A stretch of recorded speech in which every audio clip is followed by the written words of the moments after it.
emails. It's becoming more common for companies to just get their foot in the door. They try to come up with different ways to upsell. They try to see how much they can make off of a customer as opposed to, hey, we're in there to do a service. We're going to do it well. We're going to do it for a fair price. I don't know how many emails I have received from our listeners who experience the incredible customer service Design Air Heating and Cooling provides. It's Design Air Heating and Cooling, online at designairservice.com. If you talk to someone who has had a kitchen remodel, say, from Collier & Thompson, they'd probably love to show it to you and say, look what our place looks like now. Collier & Thompson does it, and they do it right. Also, football season is here. You might want to update that man cave. Nothing better than sitting in a comfortable man cave, and Collier & Thompson can make it look like the best place in your house. You want an appliance, maybe an appliance for the holidays. You're thinking about that. They've got the top brand names. They got Bosch, Thermador, Wolf, Sub-Zero. Got them all. Old Stacy is the appliance guy. He'll do you right. Matthew and Eric are the appliance installers. Also, they are looking to hire some lead contractors. If that is your line of work and you'd like to work for the best company in town that does this sort of stuff, Collier & Thompson is the one to look for. They've got almost everything, and it's all right there in-house. No need to go to 5 or 8 different places to remodel one room. With Collier & Thompson,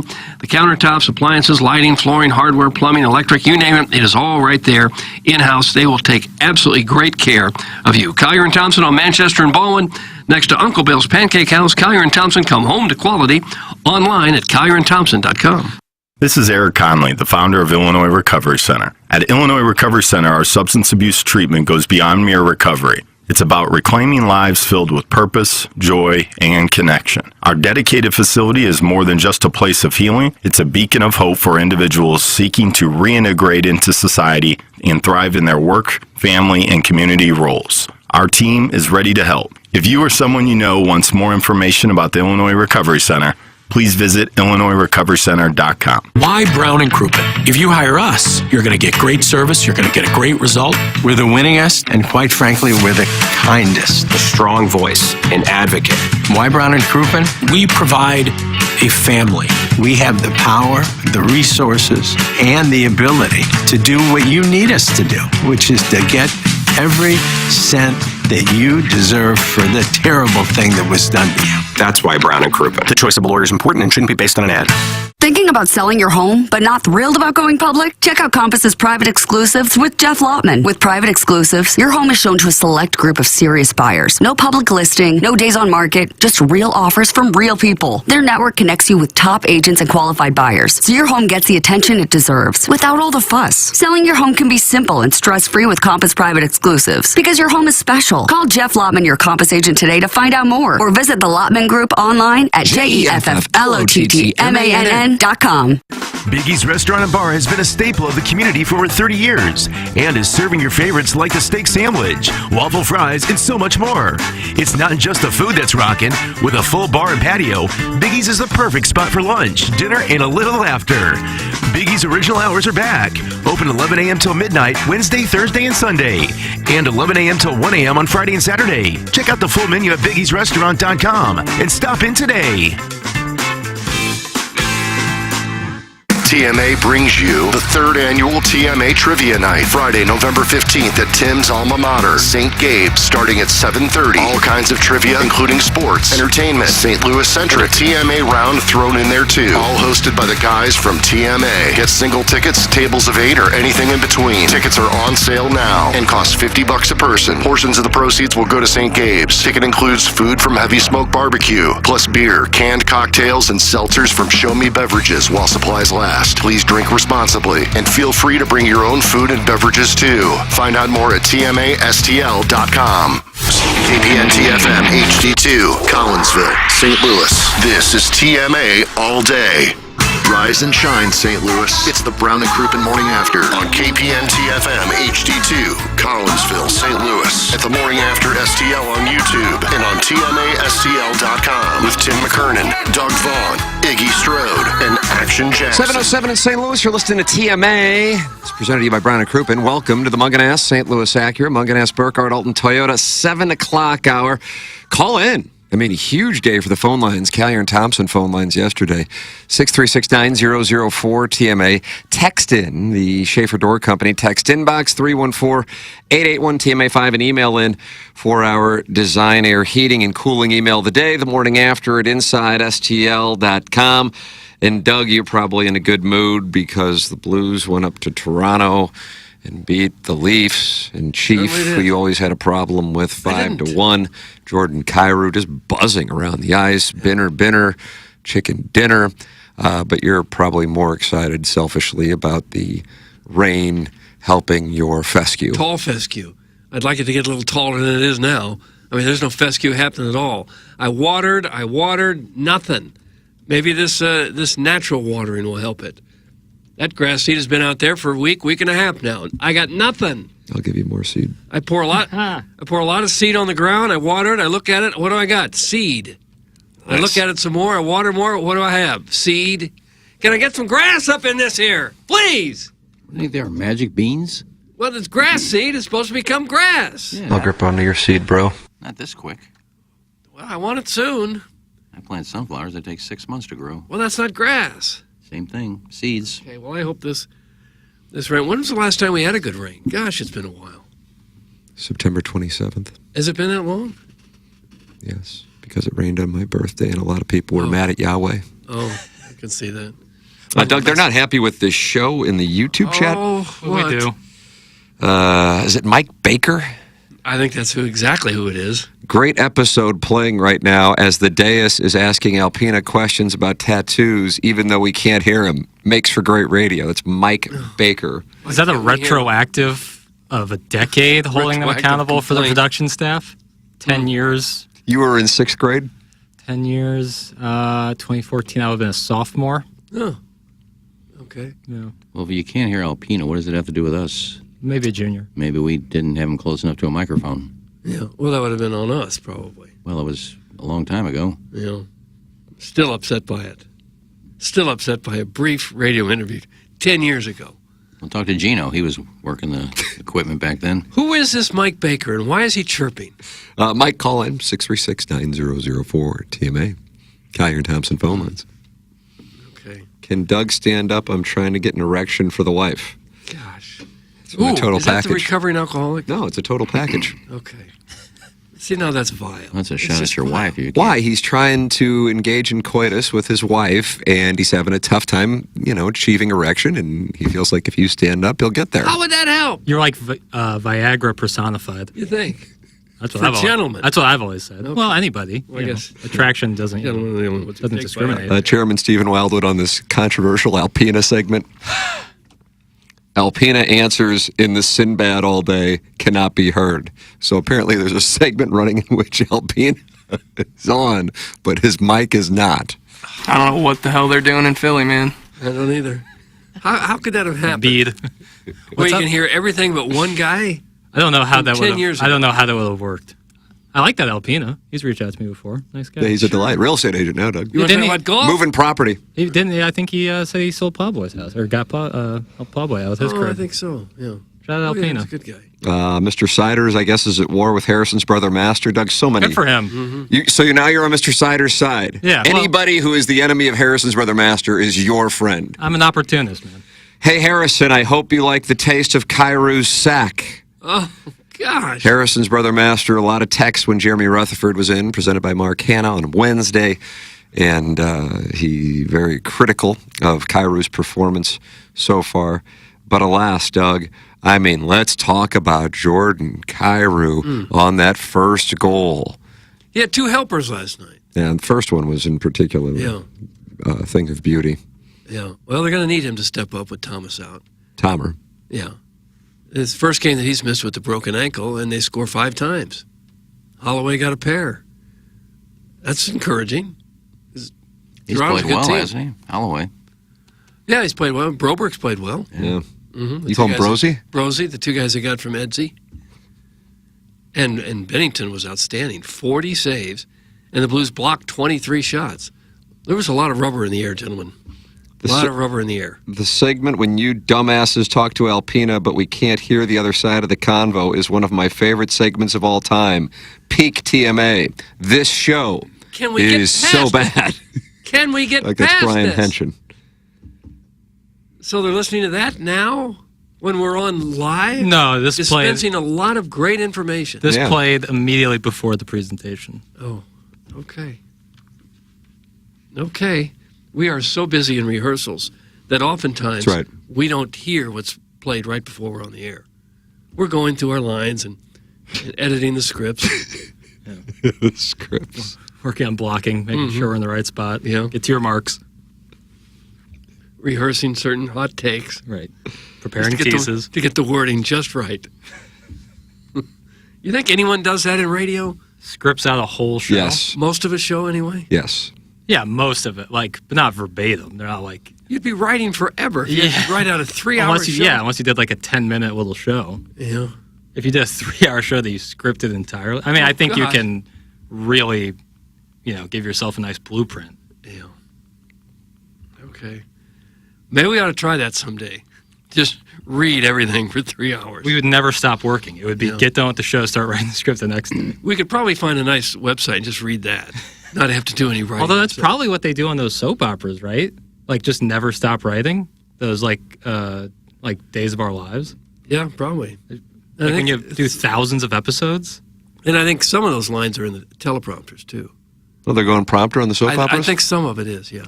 For the older people. Because they're cranking out so much content so quickly. I know. I just have to think as soon as the one episode ends, you're writing the next one. Yeah. Barry used to, whenever we'd have interviews that Barrett thought were interesting, because he'd always want to send them to ESPN for some reason. And he'd have the producer not only send the clip to ESPN, but then he'd have you write the whole thing out and send him the text too. Like transcribe it? Transcribe the entire interview and send that as well. Oof. Now, what is the point of that? They have the audio. Right. We could have used a dictaphone. They may want to use it in their ESPN the magazine. Oh, come on, man. Oh, come on, man. It was stupid. I remember when the dictaphone was quite the little piece of technology. I bet you do. Now you talked into it, little microphone, it would print out what you said. I turn on the show about 10 to 15 minutes early every day, then hear a segment on the Skelly. I enjoy it, especially when one of the participants cannot be heard. Maybe you could do more of that, pal. That's from Chairman Stephen Wildwood, not happy with Skeleton. Yeah. I guess I need to listen to this segment back. I was busier than a one-arm paper hanger, Doug? That's what they call them. Before the show, so I didn't get a chance to hear any of it. What were you doing before the show? Pulling Drew Bannister audio? Some of that, getting balloon party stuff ready to go. Either we were dealing with some power surges in the building. Power surges in the building. I saw you goofing around the electrical box. Yeah. I was looking What at were just you doing? resetting the breakers. Yeah, that's something I do. Just to be safe. I like to do it once a month. I was 10 seconds away from being stuck in the elevator. Were you? I hit it. It was red, and then it was a power surge, and then it died. No elevator. I could have been in there if I'd have been 20 seconds earlier. Oh, no. Power surge in the elevator. I might still be stuck in there. By now you'd have maybe starved to death. Yeah, but I guess it's working. You took it, so I guess Worked just fine. it takes 30 seconds to repower everything back up, I guess. Yeah. Worked just fine. I was in there going to the bathroom. The lights went out. Hope there's no puddles. That probably happened when Jackson was playing with the electrical box. Fiddling. I like to say fiddling. I like that term, fiddling. I was fiddling with the electrical boxes. Can you do any minor electrical repair? No. No. Absolutely not. Oh, you could reset a breaker in the. Yeah, I can turn off, wait turn a 15, knob. 20 seconds, and then turn it back. Yeah. Power cycles. I just wonder if things go sour here today, you're going to be the one to have to put on a tool belt. Well, no, and go fix the electricity. I'm a union guy. I can't step on their toes. No. I can't wet my beak. I don't know that it would require union labor. I don't know. We'll look into that. I shot a 93 at Gateway yesterday. I was finally able to limit my penalty strokes. It's from Stephen Wildwood. Okay. 93 is not bad at Gateway for a guy like that. No. Was he playing the tip drill? No way. Whoa. Wow. No way. Who sent that text? I'm sorry. Chairman Stephen Wildwood. Where were you? Looking at Kairou's forecheck? Well, we have a lot of chairmen. And, and I'm always looking at Kairou's forecheck. And I think he needs to, really put an emphasis on that in his game. Add a little sandpaper, take from Foxa. Oh, yeah. Jordan Kairou's sandpaper game. Yeah, I mean, that could be a text name. Chairman, you're heading to Tuscaloosa here in about 7-8 hours, eh? I am. I'll be on the road about 12:30. Wow, 7.5 hours to Tuscaloosa, Alabama. Roll Tide, roll. Secured the tickets last night. What'd you pay for them? Yeah. 100 apiece. Oh, that Really? doesn't seem Not bad. bad at all. Lower level. How'd I pay more for Missouri Auburn than that? Lower level, $100. What in the hell? Yep, Mizzou section. So I'll be around all my true sons and How'd you get those? StubHub. Really? Really? And still only paid $200? Yeah, they were 63 a piece before fees, and then like 96 a piece after the Oh, fees. God. Holy crap! And my old man secured a nice Red Roof Inn in Birmingham. So About a 45-minute drive? yeah, something like that. Did you just say balls? No, blessed. Yeah, 3 out of 5 star rating. But also balls. Can you imagine a better business plan than what StubHub and Ticketmaster got going? Where you don't really have to sell a product, you just handle the software and take massive fees for thousands of tickets for hundreds of games on a nightly basis in this country. Eventually, government's going to get involved and take that away. But they got to answer all the emails and calls from olds like you, Doug, who can't figure out how to get the tickets. I know. I've done it that way, and I don't really like it. Yeah, I've had to learn. If you're going to get in a stadium, you got to learn. Gabe. And wouldn't it seem reasonable to pay a couple bucks in fees as opposed to what you said you paid $30 in fees? Yeah.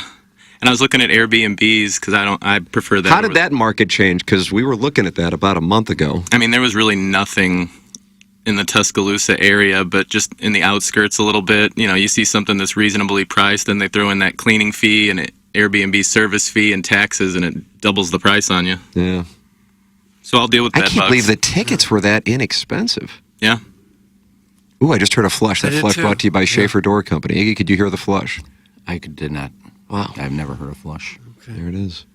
Who was that, Chairman? Let us know whose bowels we heard. Yeah, give me a few seconds. They should be coming out any We second. don't need a bowel report. I'm going to guess Rafe. Ew, Mommy, go look in the toilet. Don't throw anyone under the bus. I think Rafe's the only one who uses that bathroom from that show. Is that right? me off a piece No, of I've that seen dump. Riz come out of there. I've Gosh. never seen Riz leave the studio. Oh, collect your winnings. It was Rafe.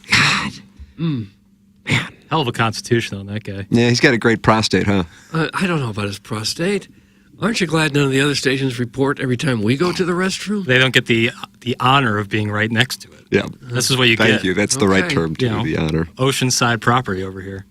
Chairman Kurt, $63 lower bowl at Bryant Denny Stadium. Yeah, I was shocked. It speaks to the enthusiasm for the fight in Anthracite coming to town. Do you think that it's some because you got said Mizzou section, like God can they bless check IP America. addresses and see if only Mizzou fans can buy that? Yeah, you behind like a pillar or something? No, it says unobstructed view. I also got aisle seats, so that's big for Oh, me. my God. Doug, this chairman. Unbelievable what he's pulled off. You have the tickets yet? Yeah, they're in my Apple Wallet right now. They haven't revealed uniforms again. Yeah, they're scared. Yeah, I was asking around at homecoming last week to some people in the know and asking them about why the uniform reveal video stopped, and they kind of pea-footed around the question, but I think it's because of our Doug reaction videos. Yeah, I would imagine. You think so? I mean, there's tickets here. I'm looking at 20 rows up, about 50-yard line for $76 a pop. What the hell? Really? What's They've going given on? up. Come on down, boys. This ticket is 53% cheaper than the average ticket in this section on our site. But then what are the fees? I mean, I'm sure you. $200. I bet you pay like $120 for those tickets a piece, maybe a little less. But still, to sit at basically the 50-yard line in an Alabama God. game. They must be angry as hornets down there at that Kalen DeBoer.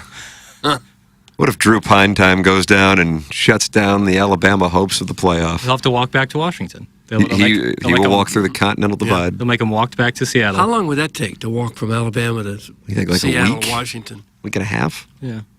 Take you the rest of your life, probably. A couple QFTAs later, you'll be right there. Cheapest one on StubHub right now. This is pre-fee, but $23 you can get up in the top. Really? I'm seeing 17 on StubHub. They're going to be giving them away here soon. What are the ticket prices at the Autzen Zoo for ILL kicking off at the exact same time? Different time because of the Pacific time zone, but here in St. Louis, the epicenter of college football this weekend with Missouri and Illinois. I am seeing pretty solid seats for $45. Yeah.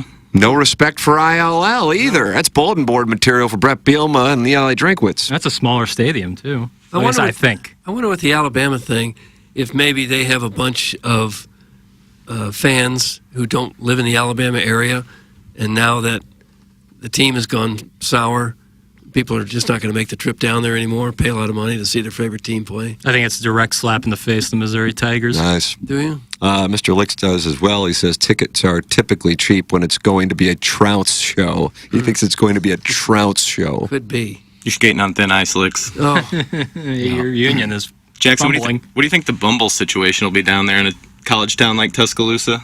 I mean, yeah, there's going to be a lot of college students on there. aren't you going with your dad? What's that matter? Oh, boy, you were quick with that answer. At least to watch, maybe.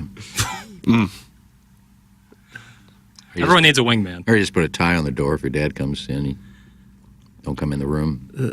That might be uncomfortable. But 45 minutes away is not bad. That's No. like if you went to a game in downtown St. Louis and you had to stay in Wentzville or something, you could do that. Here's what I'll say, Chairman. I think when you're at Bryant-Denny Stadium, the apps will be on fire. When you're at your Red Roof Inn, I wouldn't go on there. That's Tuscaloosa and Birmingham. I think you're going to see a stark difference. Any port in a storm? Really, that's your motto. Well, Any port in a storm. Didn't Wellington have luck in Birmingham? He enjoyed Detroit, surprisingly. He said Detroit was unlike anything he'd seen. That Detroit's resurgent. If KG needs a place to stay, he should take heed from Gangster Pete and camp outside a freshman dorm with his hacky sack and frisbee. That's from glove blogger Tom Traven. I hope Gangster Pete's going. He goes to a lot of games. Yeah, he supports the Tigers. I think he went down to College Station. Doug, it's homecoming for Alabama also. Oh, and they schedule homecoming against what they think is a patsy. big mistake. Harrison's brother Master says, I got Bama at minus 13.5, and I feel like I won the lottery. That's from Harrison's brother Master. He loves his number. 50-cent parlay player. Nothing would be sweeter. Then Missouri losing by 13, so Harrison's brother Master. No, winning the damn thing. Now, Chairman Kurt, will you wear a bunch of Missouri gear? Fight Tiger. Of course. Oh, I was laying out wardrobe early this morning, and I got a couple different options. you laid it out on the foot of your bed? That really bothers Doug, I don't just so you like know. that at all. Where am I supposed to put it? Just leave it in the closet, look at it. Maybe pull out the hanger. Yeah, that still fits. Okay, I'll wear that. You don't have to lay it out on the foot of your bed. Whatever. Any port in a storm. Now, have you already started? Have you made a Bumble account? I mean, we've been over this. I have one. But I didn't set my location to Birmingham just yet to do any scouting. When will you do that? I might do that right now, actually. Yeah, let's see what the word is. let's do And that. what filters do you put on there? Non-breeders.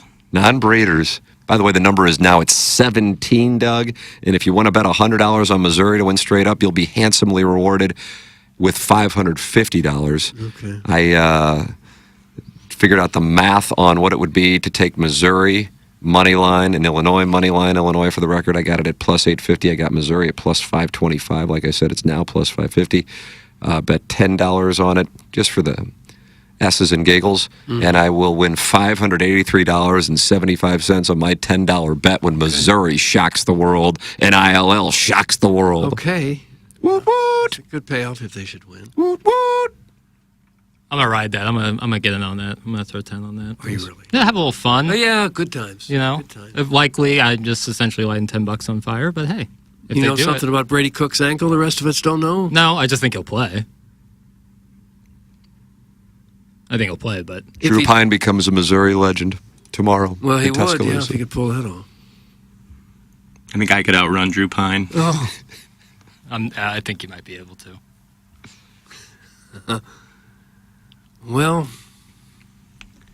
it'll be interesting to see how it plays out, that's for sure. How about that?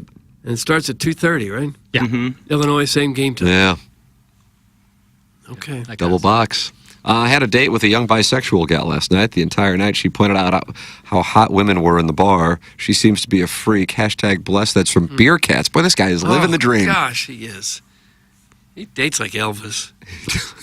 He dreams well. He just has one after the next in exotic locations like Crystal City and Dupo. He's doing very well for himself. Dupo. Tim, do you have YouTube TV? I do. I don't know. I guess everybody has it on YouTube TV. I just realized it last week when I was watching football. You go to YouTube, then you go down to games that are on, and it lists, like, God, YouTube's got like 20 games on. It's got ESPN, Hulu, everything. And there's a You click on the first one, and you can watch 4 games at once. Multi-view, Do baby. you have that? Multiview, of course, yeah. Dude, I didn't know that until last week. No, it's glorious. On college football, it's the greatest I thing clicked in it the by world. mistake. glorious. I think the first game I saw was like Virginia Tech and something. I don't want to watch that. But I clicked it by mistake, and then 4 boxes came up. I said, wow, I can watch 4 games at once on Yep. this thing? Sometimes there's network issues where you can't get like the perfect quad box going, but Yeah. usually you can get 3 of the 4, and you're left with 1. But you can also like pick which audio you want to listen to. It's pretty awesome. Yeah. I saw where you go back and forth. You get to listen to that. Yeah, it's great. So hopefully they have Illinois and Mizzou is in the box. Watch it at the same time. If RSNs can get on YouTube TV, there's pay dirt right there. Oh, glorious. If you could be watching the Blues or Cardinal game in one box, football games Bill, in 2 other fired on boxes, my chest, Bill. it would just be incredible. Beer Cats, throw me your sloppy seconds. Thirst is thirst. That's from Mr. Smith. Thirst is thirst? Didn't someone say that they were on Facebook looking for trim? Yeah. Seems in a similar vein. So have you registered yet, Chairman, Register for what? for the Bumble in Birmingham? Yeah, I switched my location. I had to do Hinge. Hinge will let you change your location, Oh, but yeah, I okay. put it in Birmingham. So with Okay. Bumble, do you have to be in that exact location to actually change it? Yeah, I think so. Got it. Okay. Probably keeps trolls at bay. Keep us updated. We're looking forward to it. Yeah, if anything's happening, I'll let you know for All sure. right. Okay. You let your pappy know as well. He's going to want to know. You're gonna have to time out your swiping because you only get so many. You want prime swiping hours You only get so many swipes? on the free version. Oh, the free version. Oh, no. Maybe I'd throw down a few bucks just to widen the berth a little bit. Oh, gosh. You're going to have yourself quite a time down there, aren't you? I think so. Have a nice Southern Belle. That's right. Who finds girls to be attractive, Well, just like okay, Beer it doesn't Cats have and to be Dupo. that. Doesn't have to be that. If I'm not here on Monday, you know something good happened. Would you set up shop on a permanent basis in Alabama if you find the right little lady this weekend? She better be pretty special. Okay. Gulf Shores, Doug. Sit there, eat some oysters. What? Have yourself a Southern Belle. People are In gonna Gulf te- Shoals? Gulf Shores. People are gonna text in about how Hoosier Gulf Shores is any moment now. Oh, yeah. I would say we'll probably get about 25 of those. It's right outside next week. Mobile, isn't it? Gulf Shores? I think it's right next to Mobile. I haven't been there since I was like very young. Yeah, me neither. But Any of you guys ever been to Huntsville? yes. Yeah, my good friend Billy Certain lived there. Billy Certain. Yeah. Who wants the text name Billy Certain? I think Kobe Brown's from Huntsville, I Alabama. believe Greg Vaughn went to space camp Yeah, in that's Huntsville. what I did there. Yeah. Space camp? Yeah. That sounds fun. Yeah. I would It do was that. fun. There was a lot of kids there. Pro Bowler, Billy Certain. Liked to drink. Pro bowler? He's from Huntsville, Alabama. Oh. A lot of bowlers like to drink, I feel. Yeah, but he would drink during the tournaments. Is that like the one sport where you can drink heavily and still compete at a professional level? Oh, professional? I would say golf would be up there, but maybe not at a professional level. Although maybe after a long night, morning tea time. Yeah. But I knew John a couple, Daly action. I knew a couple guys that Joey Berardi, for one. He would make the finals, make the top 24. He'd come back on a Friday for 16 more games. He'd be in like 5th place. He'd get down to his lanes. He goes, Iggy, do me a favor. Go get me a Canadian Club and Coke. Like 9 o'clock in the morning. He would just sit there and drink Canadian Clubs and Cokes while he's bowling. And he'd make the TV show. Heck of a story.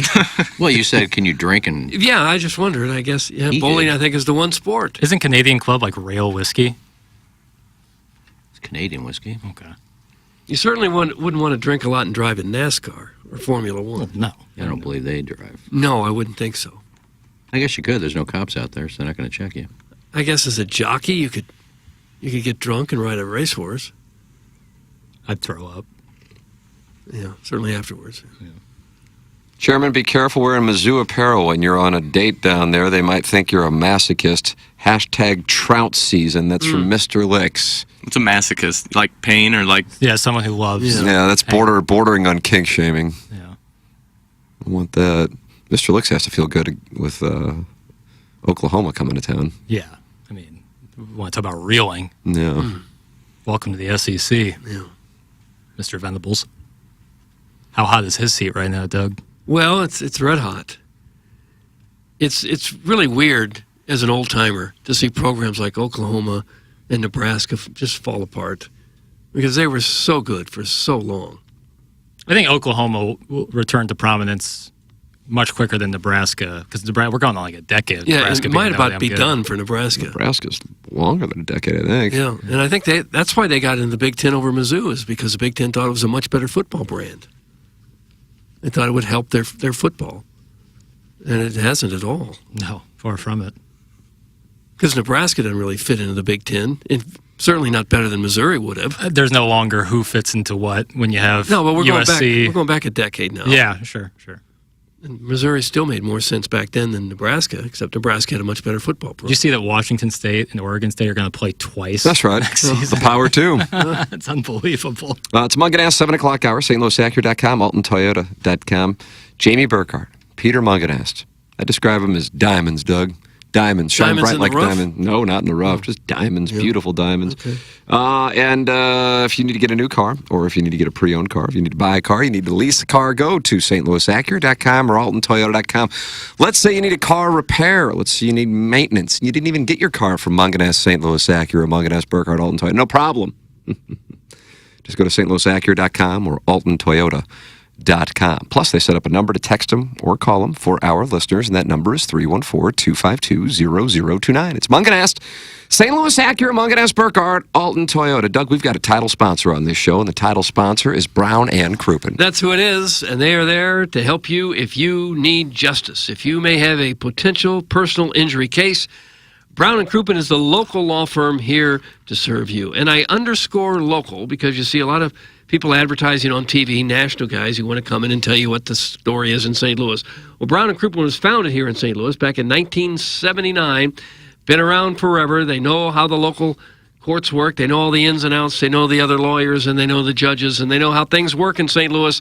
And that is important if your case is here in St. Louis. They started as a small firm, and now they've grown into one of the largest personal injury firms in the Midwest. That's because they have been so successful. Here's how it works. If you think you have a case, you've been injured by someone else, you give them a call at 314-222-2222, and they will give you a free evaluation over the phone, decide if they're going to take your case. And if they do, they work on a contingency basis. There are no upfront costs to you. If you don't get paid, they don't get paid, so you've got nothing to lose to give it a shot with Brown and Crouppen. If you think you may need them, the number again, 314-222-2222, or you go to brownandcrouppen.com and make sure you let them know you heard about it.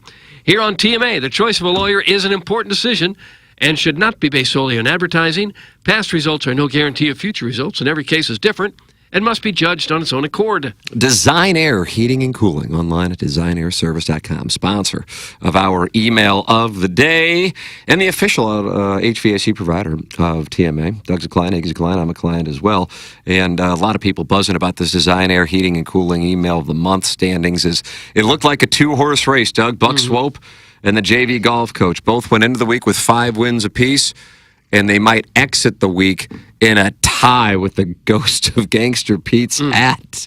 I mean, can you imagine a hot 3-way going into the weekend? Oh, gosh. I just want to see a good football game.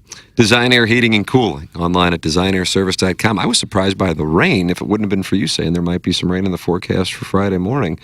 I mean, next Saturday, it's still not bad. High is 63, but it's starting to trend down a little bit. Because at that point we'll be in November, Jack. We'll be in November. Yeah. High is 63 next Saturday.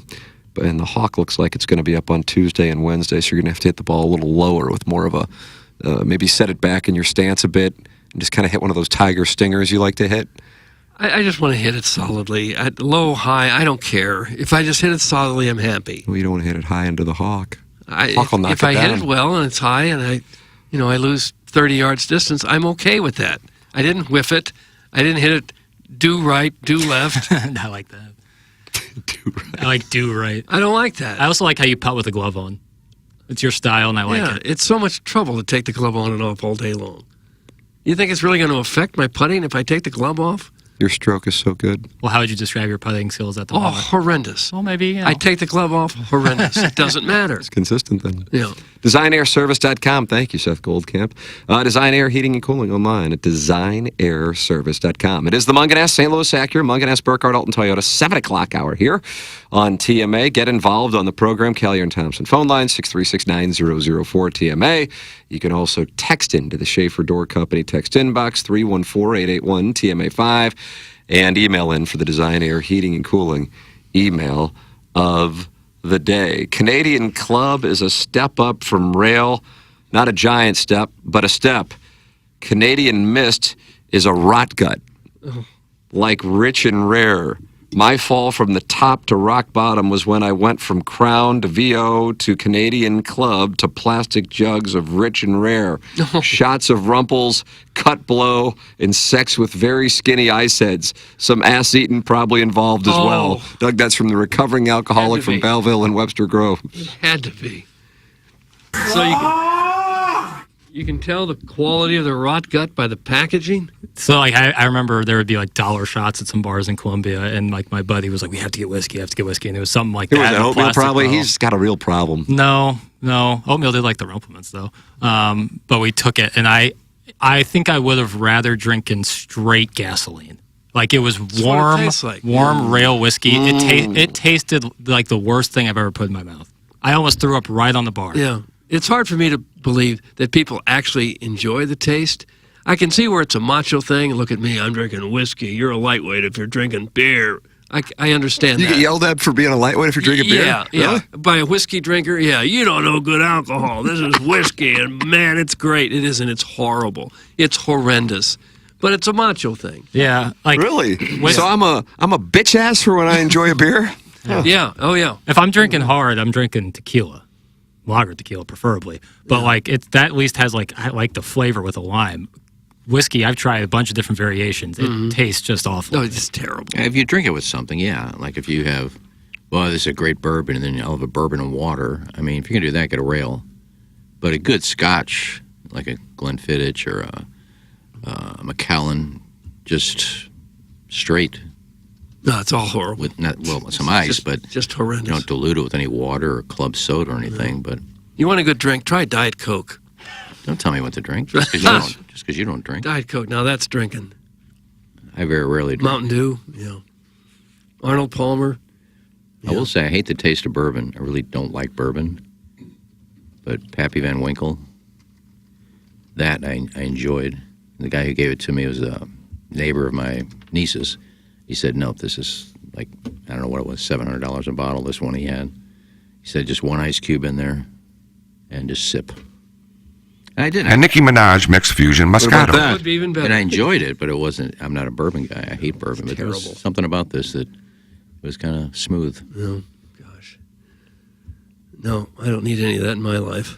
I agree with Doug and Jackson. Shirley Temples are the bee's knees. That's from Mr. Cider. You guys said you like Shirley Temples? I didn't hear that. It'd be much better than whiskey. I mean, yeah, I've had my drug like either or. I'd probably rather take the Shirley Temple, but if I'm drinking like hard stuff, I prefer like a tequila, maybe even a gin.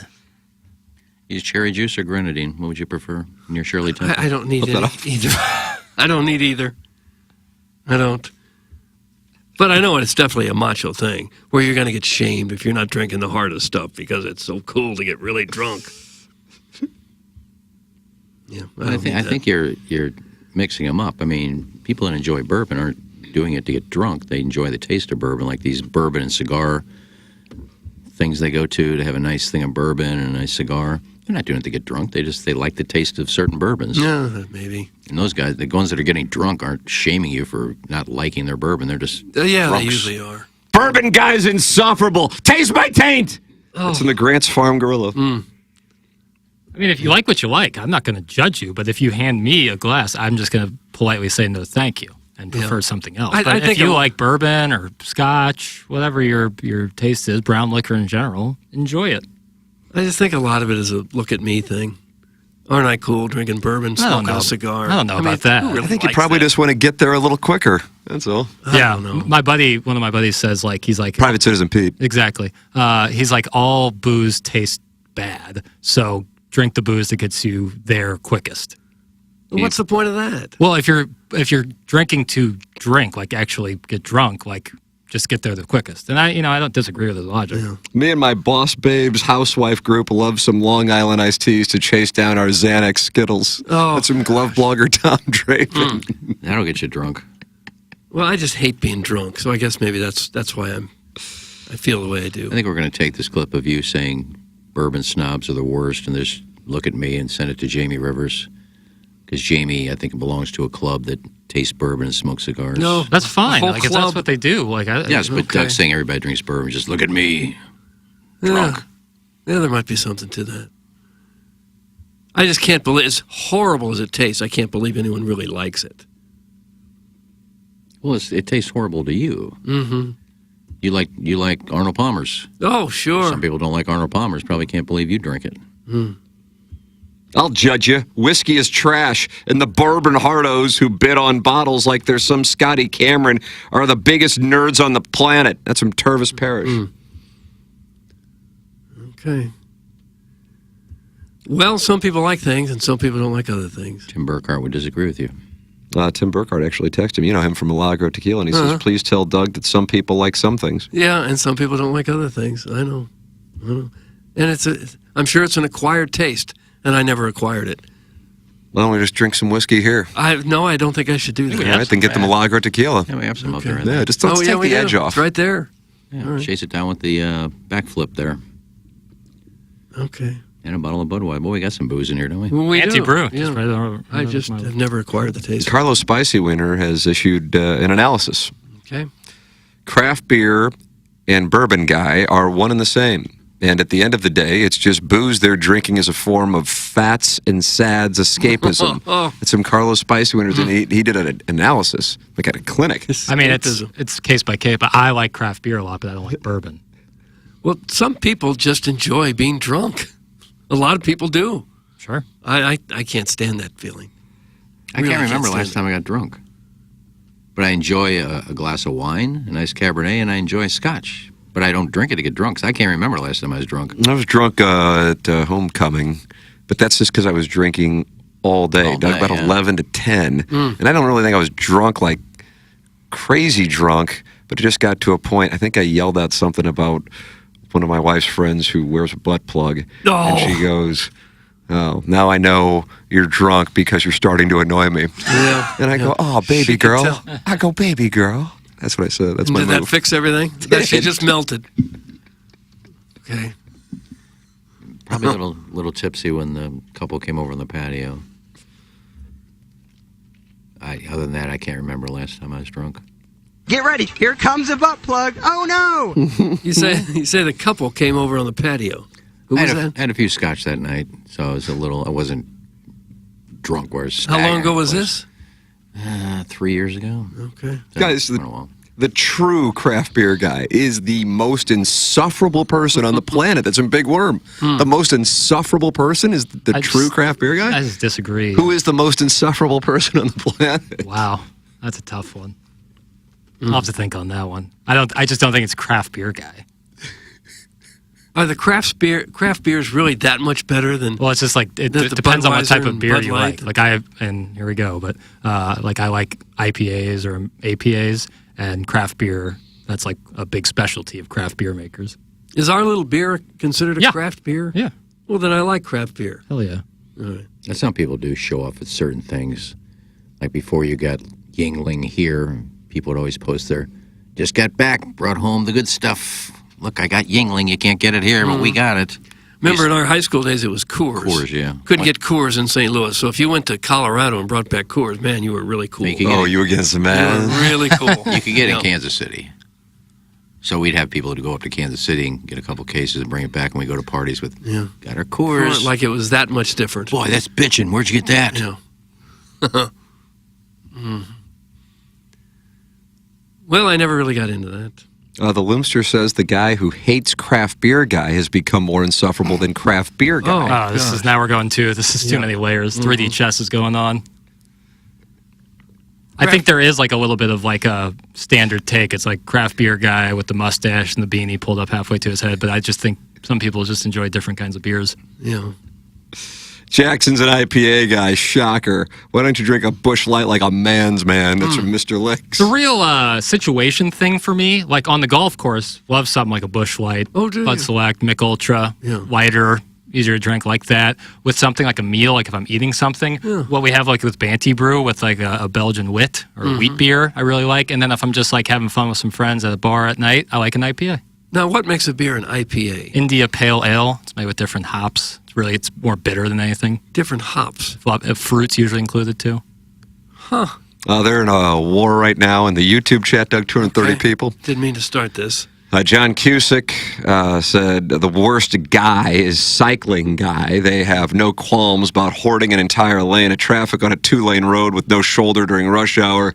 But then the Walrus King responded, the worst guy is driver guy who thinks cyclists don't have a right to the road. And now it's on. I respect cyclists. It's just you have to follow the rules of the road. I don't like when they roll stop signs or they jump in front of lines at stop signs so they can go. Like if you follow the rules of the road, and then everyone's happy. But once you start breaking those just because you're on a bike and you're got the cleats on, it's hard to take them out. Sorry, get on the sidewalk. Then. I don't see a lot of bicycle guys breaking the driving rules. It'd be super dangerous if they did, wouldn't it? Yes, exactly. I see it. For them, not for us. Yeah, 100%. City games are made up of 50% craft beer guy. That's from Steve in Wildwood. He's a chairman. I could see that. Did you walk around and take a poll? Steve, call in to let us know if you took a Gallup poll. 636-9004 TMA. Callier and Thompson sponsors the phone lines. Okay.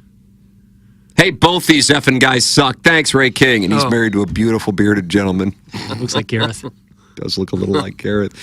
Doug, it was a Jim Dandy last night north of the border to start this 4-game road trip. Is it 6 the next 7 or 12 the next 13? I haven't counted. Against the Eastern Conference? Hell, I don't know. But either way, it's a 4-game road trip. I know that. They go from the English-speaking province of Ontario now over to Quebec. But the flight will be a happy one, a tribute to Raphael Furcal as the Blues win it 5-1 last night. Jordan Kyrou, how do you do? Here's Drew Bannister on Kyrou. Even going back to last game, he's a team first player right now. He's playing team hockey. I was impressed with his game last game. I know the offense didn't come. We've talked about, getting more pucks to the net. I thought I saw an effort today, but I just think he's playing team hockey.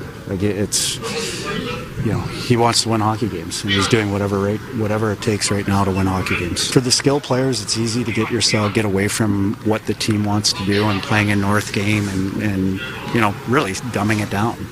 And here's a guy that's, using the wall to chip pucks. He gets over the red line if he doesn't have a play. If he can't drive it wide, he's putting it underneath. The goal in the second period, it's a forechecking goal.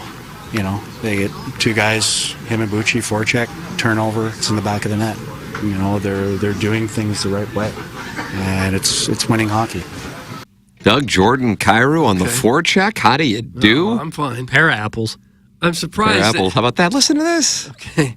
I'm just surprised they always have to keep saying, put pucks on the net. Don't they have that by now? Haven't they been told that since they were a little kid? Shoot the darn puck. And that's still the key to tell them to put pucks on the net? Wouldn't you think that would sink in at some point? From what I've seen, it seems like as soon as you get the puck, you should just shoot it and pray it bounces right and you'll score. Just shoot until you can't shoot anymore. Yeah. I guess that's just a way of simplifying their explanation for what can be a complicated game. That second period goal he's talking about, which was Kyrou's 7th assist, Toronto had dominated the second period from the start. And so they had just scored to make it a 2-1 game, that Ekman-Larsson goal. But the Blues responded about a minute and a half later, and that was Kyrou again. And that immediately turned the tide. So, huge goal. And Jordan Kyrou, he hasn't scored since the opener at Seattle, but he has 7 assists. And Doug, you like his forecheck on those 2 helpers? It was a forecheck goal. And the puck wound up in the back of the net. Not just in the net, but in the back of the net. They never say he put the puck in the side of the net or it just trickled across the line. It always has to go to the back of the net. Just hockey talk. I enjoy it. What about Holloway's empty netter? He hit it so hard into the back of the net, it shot out. Yeah, I thought he missed it there for a minute. I thought, how did he miss that? No, it went into the back of the net, came back. Well, the goalie down 4-1. Yeah. Yeah. Stupid. Oh, gosh. You're going to score 3 goals. Well, you got to give it a shot, don't you? That's just dumb. Well, is it any worse losing 4-1 than 5-1? Sounds worse. But it's not any worse. Yeah, you don't see many people pulling goalies when it's 4-1. Yeah, not usually. Well, Craig Berube taking a little heat here in St. Louis, Doug, and it's just like it was a year ago. He's taking heat here? Yeah, for pulling the goalie. For pulling the goalie. Oh, okay, right now. Yeah, it's just me. I'm sure he doesn't know I exist. It's probably a pretty good bet. Doesn't know any of us exist. That's what happens when you go to the net. That's what happens when you want to play hard. That's what you do when you have the want to. There's a little audio from before Game 7 in Boston, June of 2019. That was him. That was Chief. Remember when I sat down to do one of the many interviews Gangster Pete wept during in June, July of 2019? And it was the first time I had met Craig Berube, but it was just me and Gangster Pete and Craig Berube. And I said, I got to tell you, I'm a little uncomfortable calling you Chief. We just met and, just doesn't seem like the right thing to do. And he goes, oh, I don't care. You can call me what you want. And I go, all right. I still never got there. I never got there. I just don't feel like... You're not one of the guys that Right. to call them by their nicknames. Right. No. You think if you covered him every day, like you were at the arena every night? I don't know. I never could either. You never could? I thought you would always go, hey, Wayno. No. Hully. I couldn't do it. What about like Yachty? That would be okay, right? I remember Malcolm Briggs once called Adam Otzi, and he turned and said, my name is Adam. How's your slide piece? But Berube looks like a guy who would just rip your head off. And he played that way as a player, but he's really one of the nicest guys. He really is. Extremely, he was always available. He was approachable, great. Would take any question without getting mad, no matter the situation. He couldn't have been better. He is going to get a huge ovation in 8 days when the Leafs return to, when he returns to St. Louis with the Leafs. Huge ovation, and that'll be a warranted standing ovation. Is he on the Mount Rushmore of St. Louis coaches you'd most like to get a beer with? It's a nice question. I feel like Jeff Fisher would be up there. Well, Whitey Herzog would have probably been number 1. It's a nice answer. I think Whitey, Berube would be live, right? Berube, I go Fisher. I think Fisher with all his stories, and he seems like a cool guy. Dick Vermeil was even better. He'd like a glass of wine. Yeah, his own wine. His own wine. Hair Davis Payne. The skipper? Had it also be at the wine dinner. Yeah. I agree, though, on Berube and the White Rat. Marts would probably be fun. Joe Torre. I always liked Joe Torre because he was one of my favorite players as a kid. And he was, shot by Michael Corleone, correct? Another really good guy, Joe Torre. Really good guy. Yeah. July 95, he was terminated with the trade of Todd Zeal to the Mets. Am I right on that? It all happened in one day? I think so. And then he read a good book on how to manage on his way to New York and became a Hall of Famer. Guys, what about Mike Kitchen? Doug, would he be at the dinner with? Well, he might. Gosh, he was a great skater. As an assistant coach, he used to skate with the team. He looked like the best skater out there. And he was in his 40s at the time. He could fly around the ice. If you can count Mizzou, Illinois, would Pinkel be up there? The Patrol? Yeah. That'd also be at the wine dinner. Yeah, probably. Didn't you have a drink with Vern Rapp once?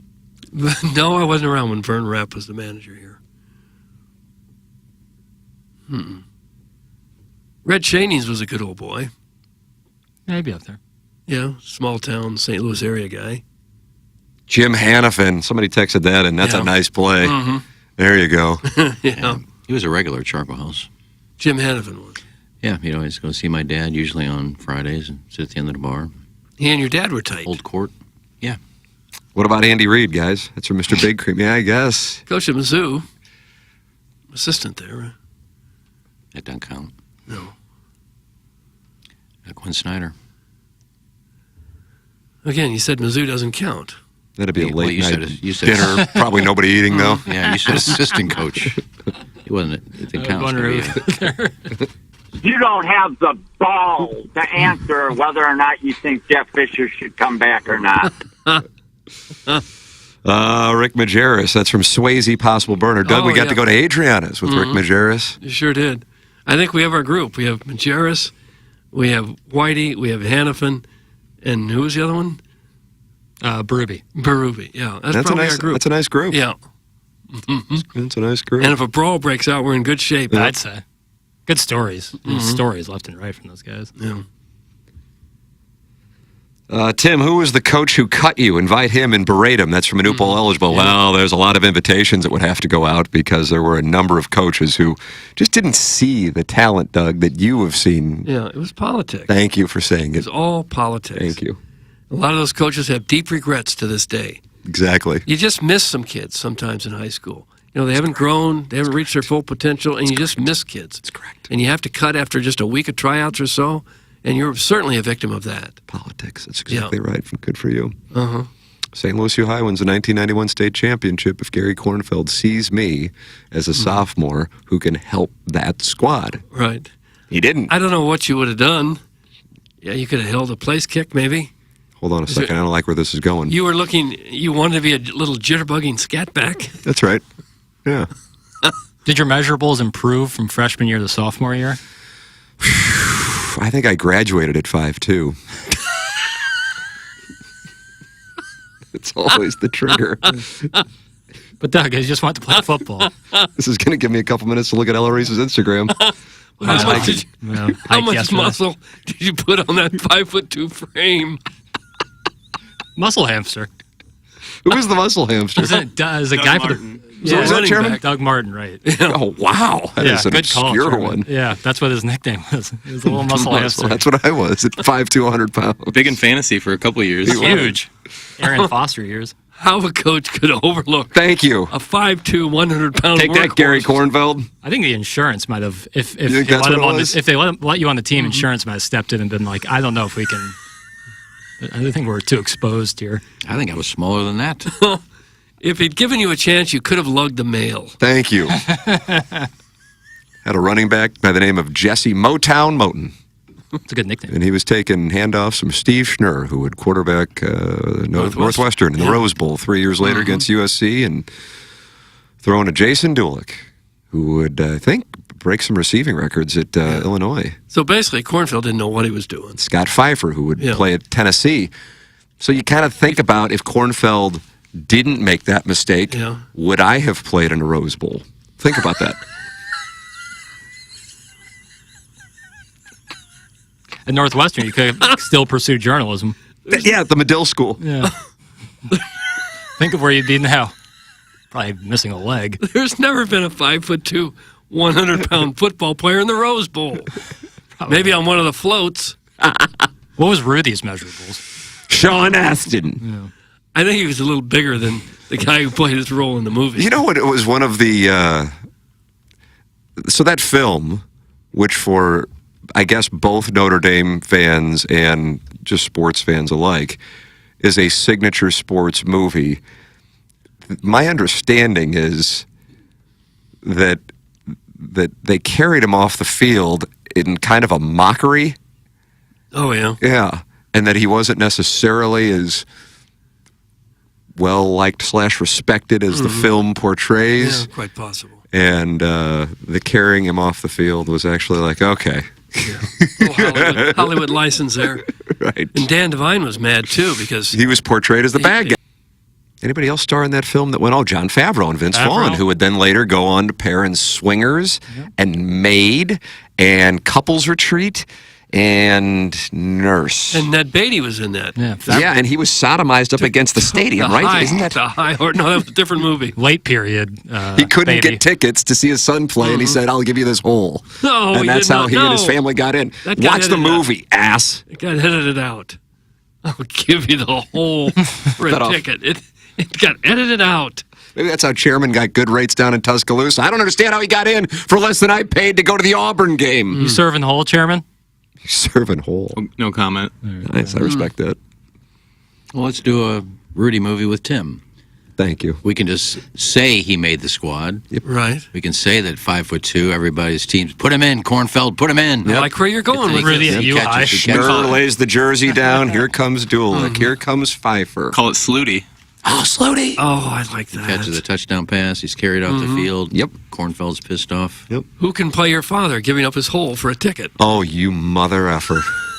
Drop out of it. I'm going down the hallway for balloon party. Already have. I got takes on Kairu's forecheck. Time. Well, Senior can play his own part.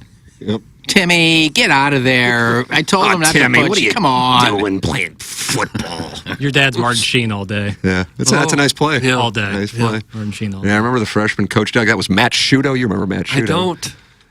They put me in for one play at practice, and I didn't know anything about the playbook. I wasn't really committed to learning it. Who would play your role? Who would take the lead?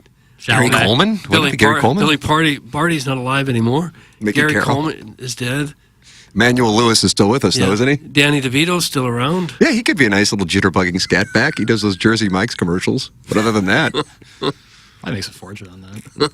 yeah, I knew I had to run left or right. I think it was a sweep, and I chose right. It was left, and the coach said, all right, that's enough. And he rolled his eyes like, what am I doing with my life? That's what it was.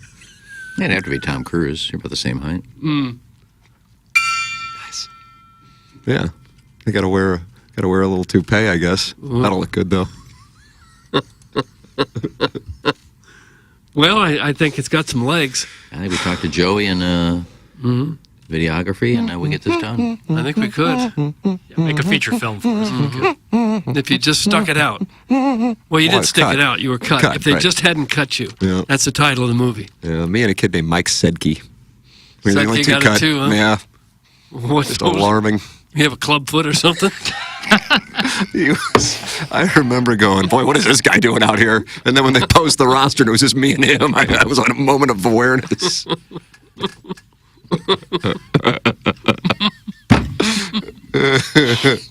Oh, Doug. It's got legs, short legs, but God, those calves, Papa, that's from Boo Radley's Crippling Social Anxiety. Right. That cute little Danny Pintaro would play Timmy. That's from Gary Pinkel's Cell Phone Etiquette. That would be an honor if Danny Pintaro would play me. Now I'm picturing Tim going in and his... Who's the other guy you mentioned? Mike Sedke. Mike Sedke with his club foot. I hope Mike Sedke's still doing well.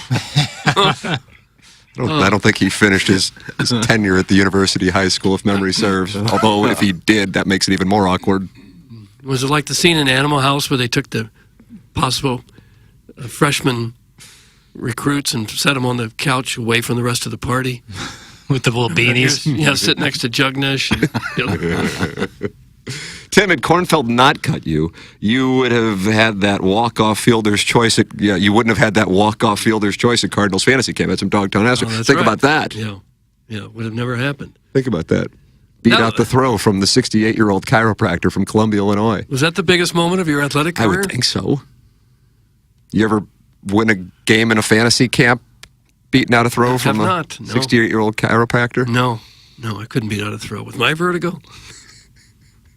Tim, after this movie is a huge success, that threesome dream will be coming true. That's from the Swing Haven board member.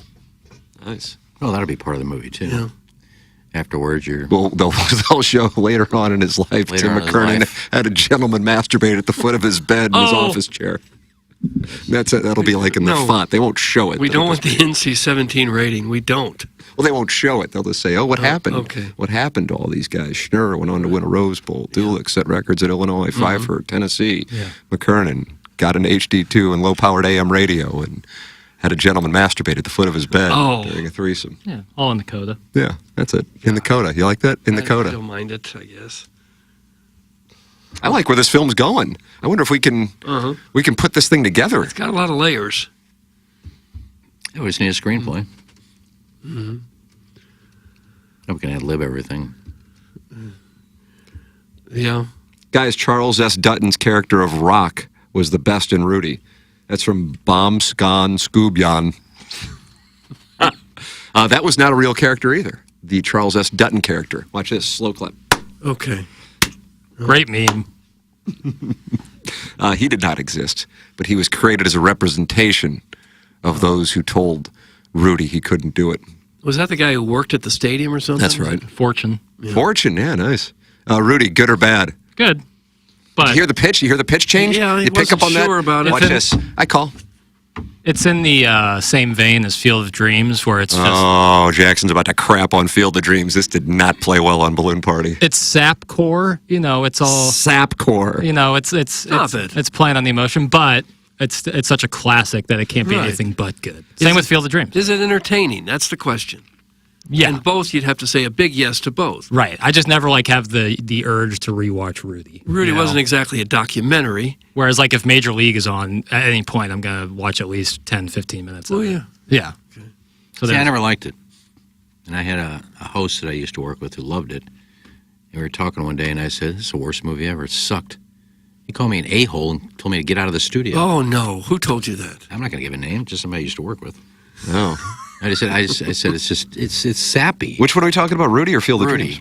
I liked Field of Dreams. Rudy was it's just all made up and just kid 5'3" is on a defensive line getting a sack. I mean, come on. Yeah. So I just said, it's stupid. He goes, "You're an a-hole. Get out of the studio." Oh, gosh. He shouldn't have used that kind of language. Oftentimes at college game day when Notre Dame is playing on the road and they're hosting the game at the college game day location, you'll see signs that say Rudy was offsides. Mhm. A lot of speculation that he might have lined up in the neutral zone and that thing should have received a flag. But what about Vince Vaughn saying that was for you? Mhm. Tell me you weren't just powerful. a mess of tears. And Vince Vaughn then went on to become a big star after that. So did Sean Astin, Mhm. Lord of the Rings. But he, of course, was in Goonies. And his mother was Patty Duke. Sally Field. Mm-hmm. Think about that. No, not Sally Field. Flying Nun. No, Patty Duke. Yeah, but Flying Nun. She wasn't in Flying Nun. Mrs. Doubtfire. Married to John Astin. Pierce Brosnan. Yeah. Who, when I talk about my buddy who just passed away recently, John Ashton, everybody thought I was talking about the guy from the Addams Family. That's John Astin, who was Sean Astin's father. Patty Duke's his mother. How about that? Right. Right.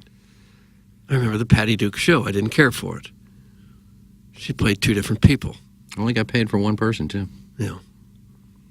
I'm sure Jackson creams himself over the movie Hoosiers. That's from Father Brown Eye. Hoosiers is one of my favorite movies ever. How about that, Father Brown Eye? Again, I'm sure they took some journalistic license on that, too. For sure. But that's my dad showed me that before I can even remember, and it's something that me and my family The bond story of over. Hickory High in the 1953 Indiana State Basketball Championship? Yeah, I mean, if you love basketball, it's hard not to love Hoosiers. You know, it's such a classic story. I read where Gene Hackman didn't think it was very good. He did not. While they were doing it, he kept thinking, this is so stupid. Touch persnickety on the set is how he was described. Yeah. And then he saw it and couldn't believe what they'd done with it. And Oh, is that right? Really? editing and everything. Yeah, actually, a bunch of those guys who played for Hickory in the movie were actual college athletes, and they got in a little bit of trouble for making some money doing the filming of that. Yeah, they look like they could play. For sure. You have because if basketball and baseball, if you don't know how to throw a ball and you don't know how to shoot, Oh, yeah. it's really obvious. I'm always dumbfounded that of all the people wanting to be actors in Hollywood, you can't find one who can throw a baseball. Right. Or told you, shoot a basketball and not look like a total spastic. Kurt Russell's son is a good athlete. He played hockey professionally, and he's been in a couple sports movies, and he's really good. Kurt Russell was a promising baseball player himself until he got hurt. Jackson, what is your Mount Rushmore of basketball films? Thank you. That's from Gary Pinkel's cell phone etiquette. Air Bud? No. Hoosiers for sure. Hoosiers is George Washington? Yeah. Mm-hmm. What was the Robbie Benson one? Gary Busey The was in one one-on-one. too. Anyway, was it UCLA coach with Nick Nolte? Nick Nolte? Yeah. Blue Chips? Blue Chips. Blue Chips. Yeah, that was pretty Blue Chips is probably on there. Basketball movies are tough. But love and basketball. Well, he got game with Jesus Shuttlesworth He got and game. I Chasey can't Lane. believe- Yes, Chasey Lane He film got gets in game there for sure. And Jill Kelly, Doug. He got game. What was the one with Michael Jordan, part cartoon? Space Jam? Yeah. Space Jam for a classic, and I'll go High Flying Bird. It's a Steven Soderbergh movie. It's not necessarily like a sports movie like you would think, but it's cool behind the scenes basketball stuff that I really like, so I'll go High Flying Bird as well. Drives me crazy in basketball movies. They can't ever just have one continuous shot where he shoots it and makes the basket. They always have to cut to a tight shot of the rim, and you can just imagine somebody just off camera putting balls into the basket. Teen Wolf is one of the most egregious in that regard. Oh! Standing right in front of him watching a free throw. You come after Boof, you come after everybody. Sorry. Yeah. Jackson's a smug little prick, and then I can't say the whole world. No. With the Field of Dreams take, only what fits his elitist attitude is good. I wasn't going to vote this election, but now I'm going to vote against his liberal fascist agenda to piss him off. Okay. That's from the Shrewsbury seat sniffer. Got you out to the polls. So, I mean, I guess, W for me. I think I should say it again, because apparently people have selective listening. I like Field of Dreams. It just doesn't move me like it moves some people. I still think it's good, and it's an all-time classic, and I love Kevin Costner sport movies. But Did you ever have a catch with your father? of course, he'd light the barbecues, get the charcoal going. We'd have a catch. It was great. Don't say have a catch. Okay, sorry. We'd play catch, and Play it would be catch. really fun. I get why it moves some people. It just doesn't for me. Some ridiculous elements of it a little bit. Yeah, oh, yeah. Which is fine. It's a movie. Not expecting it to be extremely realistic. To think that it could be so ridiculous with people walking in and out of a cornfield and still it being emotional for people says a lot to do with their movie-making ability. Absolutely. I think it's... Because the premise is pretty bizarre. Right. It's very well made. I mean, I like Field of Dreams. You ever been to that field, Doug? I have not. Like to go there. Yeah, I went there when I was a little kid. It's a fun time. Yeah. Remember the Cardinals were going to go there, but got COVIDed out. Remember that? They were going to play the Cubs there, I think. Oh, White Man Can't Jump. Take Space Jam out. White Men Can't Jump. He Got Game, Hoosiers, and High Flying Bird. No, you don't like Michael Jordan. I do, but White Man Can't Jump. White Man Can't Jump is a movie. It's the Stookie Brothers, Doug. Yeah, the Stookies. And you didn't like Air Bud at all. Air Bud, not on the list. Wasn't on my big board. You ever seen The Air Up There with Kevin Bacon? Yeah, what about that? I haven't seen that. Show prep ass. Watch your mouth, Libby Jack. Teen Wolf rules. That's from the 618. How Because about that? I don't like a movie doesn't mean that you like, oh, you don't like what I like. You're an idiot. That's the word. Like, it's my opinion. I can't be wrong about my opinion. You're going to get a lot of people out to the polls. Apparently. Hey, listen, if that's what I have to do. Yeah. Yeah. Well.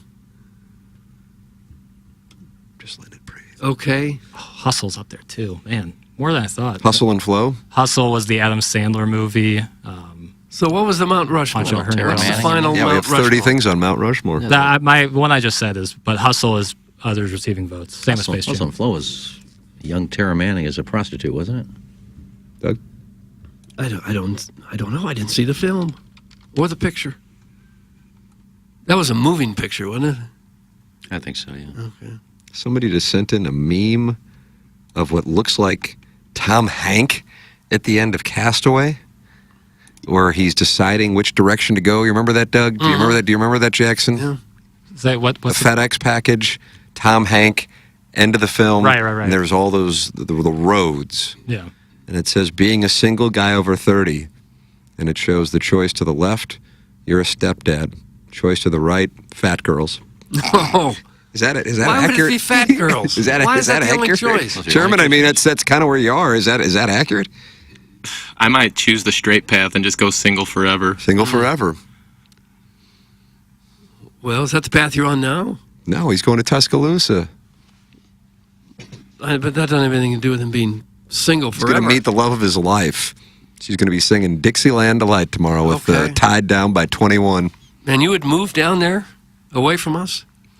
Can I do what I do for this show remotely? Well, I don't know. You do what you do for Sound Story remotely? The answer is yes. Well, Actually, I don't think the answer is yes. No, it's not. Yeah. So your only Yeah, two we'll have to have a board meeting. your only two choices are meet a woman who's already got kids, so you'd be a stepdad, or a fat one. Those are your only two choices? Mm-hmm. I mean, That's all that's left.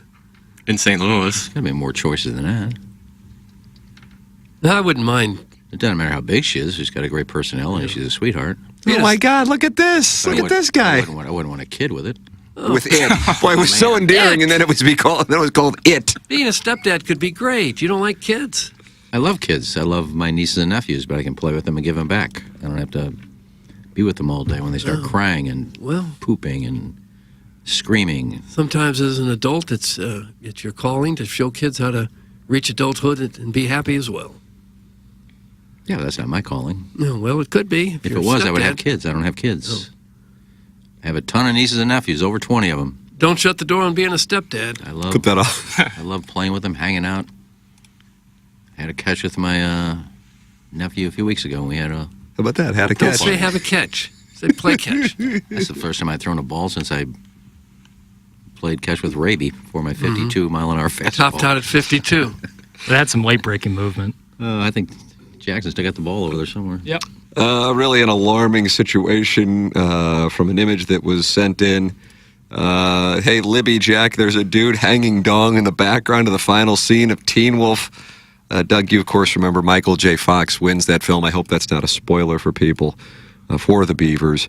And there's a celebration on the court. Michael J. Fox chooses Boof. But there is a gentleman who appears to have his ween out and is masturbating on the bleachers, and that's going to really change my perspective on that film now. And the image has been sent into the text inbox. That's not in there, is it? Oh, God. Didn't cut it out. No. Well, it's probably photoshopped. Jason Derulo and Katz, they ran into a similar issue. Oh, he was masturbating? Not masturbating, but the suit he was wearing was really showing off what he was working with. Little outline stitch. Big time.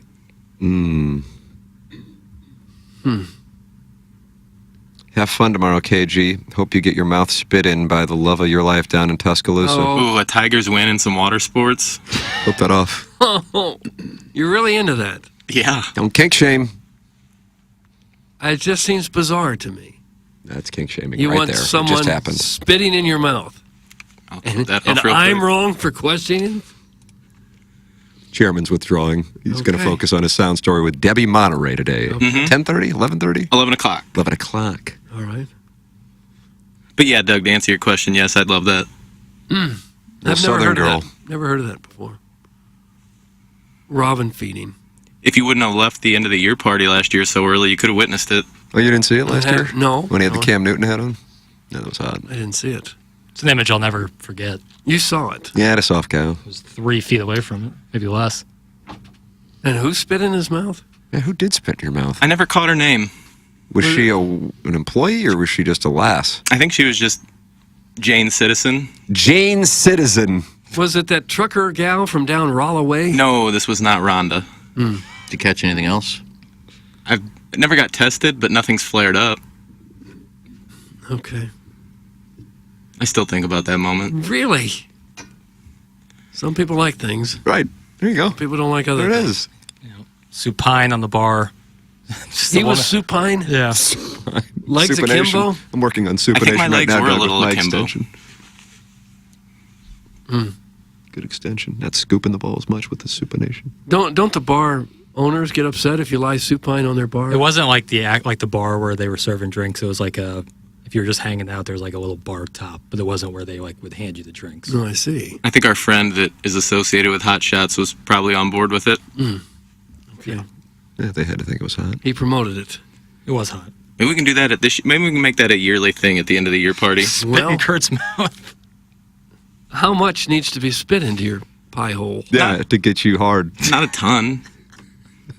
Just a little bit. Little spittle. Oh. See where it goes from there. Oh. Guys, it was Katie Cuck who spit in KG's mouth, you morons. That's from the 314. We're not morons, and you're wrong. Yeah, it makes I don't- sense, but I don't think it was. No, I don't think that was the case. I have. She was there. I remember talking to her that evening, but Yeah. I don't believe it was her. I can't picture who did it though, but I can picture the chairman on the bar. Supine? Yeah, supine. I think she it might have been a friend, but it was not. This wasn't Katie Cock. So there's that. Okay. So we're still morons or no? That might be that true. guy too. is. Yeah. Yeah, but he might have to Back join on us. him. All right. Well, I guess we could look at some resumes to see who might be able to do that for you. Yeah. Maybe some of these ladies who've discovered our show recently would like to do it here in a couple of months, Jeremy. Baldwin Beer Bitch? Yeah, possibly. there you go. Yeah. She's married, and I'm not looking to do that. But her friend DC Dime can get it. Oh, Bill. DC Dime, Doug. Has that broken up a lot of marriages? You say, sorry, honey, I spit in someone's mouth. Carlos Spice. Carlos Spicy Winners just sent video of it. Oh. So we're going to get a chance to see it. Doug, you want to see it? Okay. Can you see under my microphone there, Bill? Yeah. I'm going to go to the Can't. bathroom while you do that. Okay? Oh, All this he's lying spitting back. talks. Maybe go to the bathroom. Oh, yeah. He's lying There back. he is. He's lying back. Oh. But the video only plays like 1 second. There goes the chairman. He's not wearing his Cam Newton hat. Now he's supine. It's a brunette. She is straddling him cowgirl. Oh. And Doug, the video just It keeps... doesn't want to play. Yeah, I don't know what to say. This is one of those moments that was referenced in an email by Ghost of Gangster Pete's Hat where we look at something on our computers or phones. And No it's one just, else can see it's it. just such good broadcasting. It is. Well, either way, I can't see her face. So we don't know who it was. Jackson, were you sitting there when the girl came up to me last year at that thing? The girl came up to you. I remember when the woman came up to you, berating you about not playing with her feet. That was at the same venue, but a Right. different time. I don't know if I remember this. I'm thinking it might have been that girl. She was upset that you didn't play with her feet. That was a few years ago. It was 2021. That was, wow, look at you. Well, that was my first year. Okay. Yeah, because Jennings wasn't there, and Iggy hosted the FFF. And tip of the cap to him. Yeah, he did. What a wonderful fill-in job. But, yes, I was berated outside the Hot Shots. Banty little rooster What'd came she out. say? What'd she say to you? She was mad that I didn't play with her feet. I said, you have to understand, I have a wife and a child, and my wife is pregnant as well. I just think that's probably negative EV, and I started to break down expected value. She buy into it? We had a good conversation about it, right? All right. I mean, the juice, squeeze. I had a little column Yeah. set up there. Put out a Venn diagram for her. Absolutely. All right. It's a variety of different things. Trying to get wet this weekend. Doug, what say you? Maybe? That's from the self-made stay-at-home Ledoux mom? So there's an invite, I guess. Okay. Well, you know, some people like things. What say you? Maybe? That was the question. That's right. That's what it was. Last time I was in Tuscaloosa, I got with an Alabama 5, and when I climaxed, I yelled out, "Roll Tide." What a moment. That's from caller Buzz. Oh, gosh. Alabama 5. Yeah, I believe that. Sound like Iggy buys in. It doesn't sound real promising, Alabama 5. Oh, wow. Jesse Kiowski just sent me a much clearer version, and now we're going to get to the bottom of this whole thing. Doug, it's a 61-second video. God. There is the chairman getting on the bar, and we're going to do a little play-by-play here. The girl is getting up. Cowgirl. What a great video by Jesse Kiowski. I mean, He she is was super. there. He is super. She is. Oh, goodness. Do I just see shrubs? No. Oh, wow. She spit, and now she's going to take a whole large gulp, and now she starts making out with him. Yeah. Whoa. Doug, this is... Yeah, I was a naughty little girl. I was. Heaven's sake. And then they're making out again on the bar. And I do think I see her... Yeah, there was I don't know if it was shrubs or panties, but This was right in the bar proper. yeah. Well, I didn't have this view. Pretty sure Tommy Mattern was about 15 feet. Maybe that's why I didn't get hired. Good moment of self-realization. He had the deal ready. He saw that. It looks like you're getting along quite Doug, well I mean, with we it. were looking at shrubs. Yeah. Little tuft. You are looking live. You are looking live at Shrubs in Webster Groves in December of 2023. Did you ever see this gal again No. after that moment? Nope, 2 ships in the night. Oh, okay. Huh. Yeah, you were definitely supine. Was it hot? It was pretty hot. Wow, good for you. Kind of get a vibe. That's a nice foot. I think I'll suck on it. Oh. My goodness. Yeah, I missed all that. Listening to Tim give us that play-by-play gave me a soft cow, Doug. That's sweet, sweet Kai. It's amazing. This show can translate its way to Cape Cod. That's right. He's still working the golf course out there. Raking the bunkers. Sent me a video this morning. Looked pretty beautiful. He's raking bunkers? He was in some sort of like 4x4 little vehicle thing. Little gator. Yeah, little gator. I don't know what he was doing. There was a bucket back there. But he working. Okay. Will the gal spit in your mouth and then go to the other bed and spit in your dad's mouth on Saturday in Tuscaloosa? Oh. That's from Chairman Steve in Wildwood talking to Chairman Gosh. Kurt. I mean, as long as I go first, I guess that's fine. Yeah, that's the right thing to do. And you could watch your dad partake in this as well? I think my mom's listening right now. Yeah. Hey, anyone out there jacked up on Skag? Call IRC Eric. He's done gaping Kai and ready to help you transform your life. Doug, that sets me up for a live read for the Illinois Recovery Center. I think that's just the copyright there. What's a skag? Doug? It's skag, not a skag. It's drugs. Hard drugs. Yeah, right. Oh, is Nothing it? you want to mess with. No. Sure wouldn't. Well, Illinois Recovery Center. And Eric at Illinois Recovery Center. He's going to help you out because he's finished with Kai. Transform your story at Illinois Recovery Center. Illinois Recovery Center, the team believes in the strength of every individual's journey to recovery. Whether you're taking the first step or continuing your path, the IRC's dedicated team is here to support you. Why choose Illinois Recovery Center? A holistic healing approach, expert care and guidance, safe and welcoming environment, tailored programs for lasting recovery, and a top-notch facility and accommodation. The IRC builds the unwavering determination to thrive beyond the shadows of the past. Whether you've made the life-saving choice to seek help on your own, or you want to be prepared for the other end of an addiction intervention with a loved one, the chance to learn about addiction recovery is available to you at the Illinois Recovery Center in Swansea. If you or someone you know wants more information about the Illinois Recovery Center, please call 888-472-9559 or visit IllinoisRecoveryCenter.com. Jackson, could you do me a favor and tell me about Mark Hanna, who has a wonderful head of hair and is tall and a great voice and a thick beard and manages portfolios like the Dickens?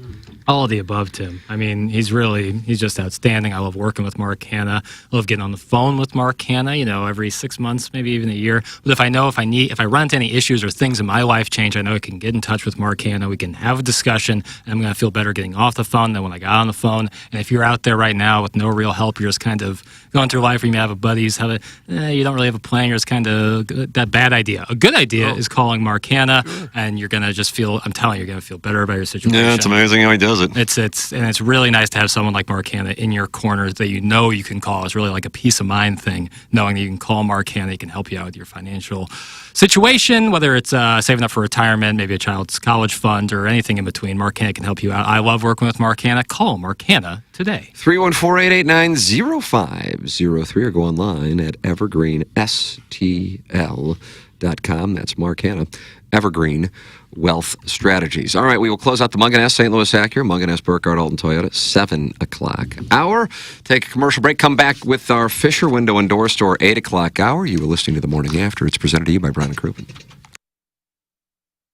KPN-TFM HD2, Collinsville, St. Louis. This is TMA All Day. Listeners ought to check out Collier & Thompson, support the sponsors, and have the best contractors in St. Louis work on your kitchen remodel if that's what you want, or bathroom remodel, basement, wine room, whatever.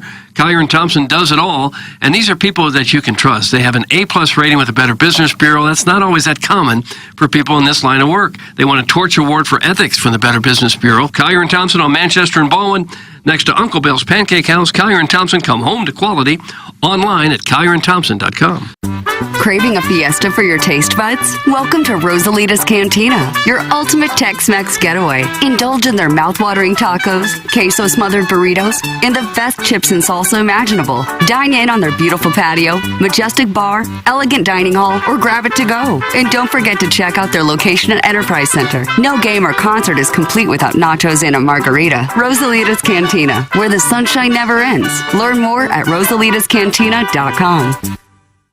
Ready to step your game up to the next level? 5P Academy is the place for any high-level 8 to 18-year-old football player. Based in O'Fallon, Missouri, we have national travel, 7-on-7, and flag football teams with professional coaches. Pre-registration for our 2025 season tryouts in November is open now. Come be a part of the championship-winning 5P family. For more details, email info@5pacademy.com or call Dustin at 314-440-8457. Hey you, it's Dr. Pryor. If your mouth's been getting more action from late night pizza than it has from a toothbrush, it's time to come see me. At 100 West Dental, we know how to clean up your act and your smile. Whether it's overdue cleanings, a chipped tooth from a wild weekend, or just getting that fresh, I'm definitely not hungover grin, we got you covered. Look, we know you're not shy, so why shy away from getting your teeth right? Book your free consultation at 100westdental.com and let's give you something to smile about. Because hey, you deserve to be as smooth as Tim's golf swing. There's nothing more important than the look and feel of your home. So now's the time to make your home your retreat. Replace your tired old windows and doors with Marvin replacement products designed to improve comfort and efficiency. Fisher Window and Door Store, a reputable local company, will guide you through the entire replacement process. Their experts will help you make the right choice for your home, and they'll measure, design, and install your new windows and doors. Hi, I'm Jim Fisher. Since 1941, the Fisher family has provided you with quality American-made building products, including Marvin Windows and Doors. Come visit one of our showrooms in Brentwood or East Alton, and let us help you increase the value of your home. Bring that distinct sense of quality to every room with Marvin. Visit Fisher Window and Doors' huge newly remodeled showroom in Brentwood or Fisher Lumber in East Alton, Illinois. Quality and comfort starts at Fisher Window and Door. Online at fisherwindow.com. Thinking about selling your home, but not thrilled about going public? Check out Compass's Private Exclusives with Jeff Lotman. With Private Exclusives, your home is shown to a select group of serious buyers. No public listing, no days on market, just real offers from real people. Their network connects you with top agents and qualified buyers, so your home gets the attention it deserves without all the fuss. Selling your home can be simple and stress-free with Compass Private Exclusives because your home is special. Call Jeff Lotman, your Compass agent today to find out more, or visit the Lotman Group online at JEFFLOTTMANN.com. Hey, so what's a great way to spread awareness that driving high is illegal everywhere? A catchy song, of course. You can run, but you can't drive high. You can run, but you can't drive high. Friendly reminder, don't drive high. If you feel different, you drive different. Brought to you by NHTSA and the Ad Council. The Tim McKernan Show podcast, featuring long-form interviews with people from the world of sports, politics, and entertainment. And our guest today, Bill McClellan. Thanks so much for coming in. Hey, my pleasure, Tim. What's up, Caden? Hi, how are you? Joe Buck, our guest today. And it's like I haven't seen you in years. More than 500 episodes and counting, and it's available wherever you get your podcasts, including the TMA STL app. Get the app now at TMASTL.com.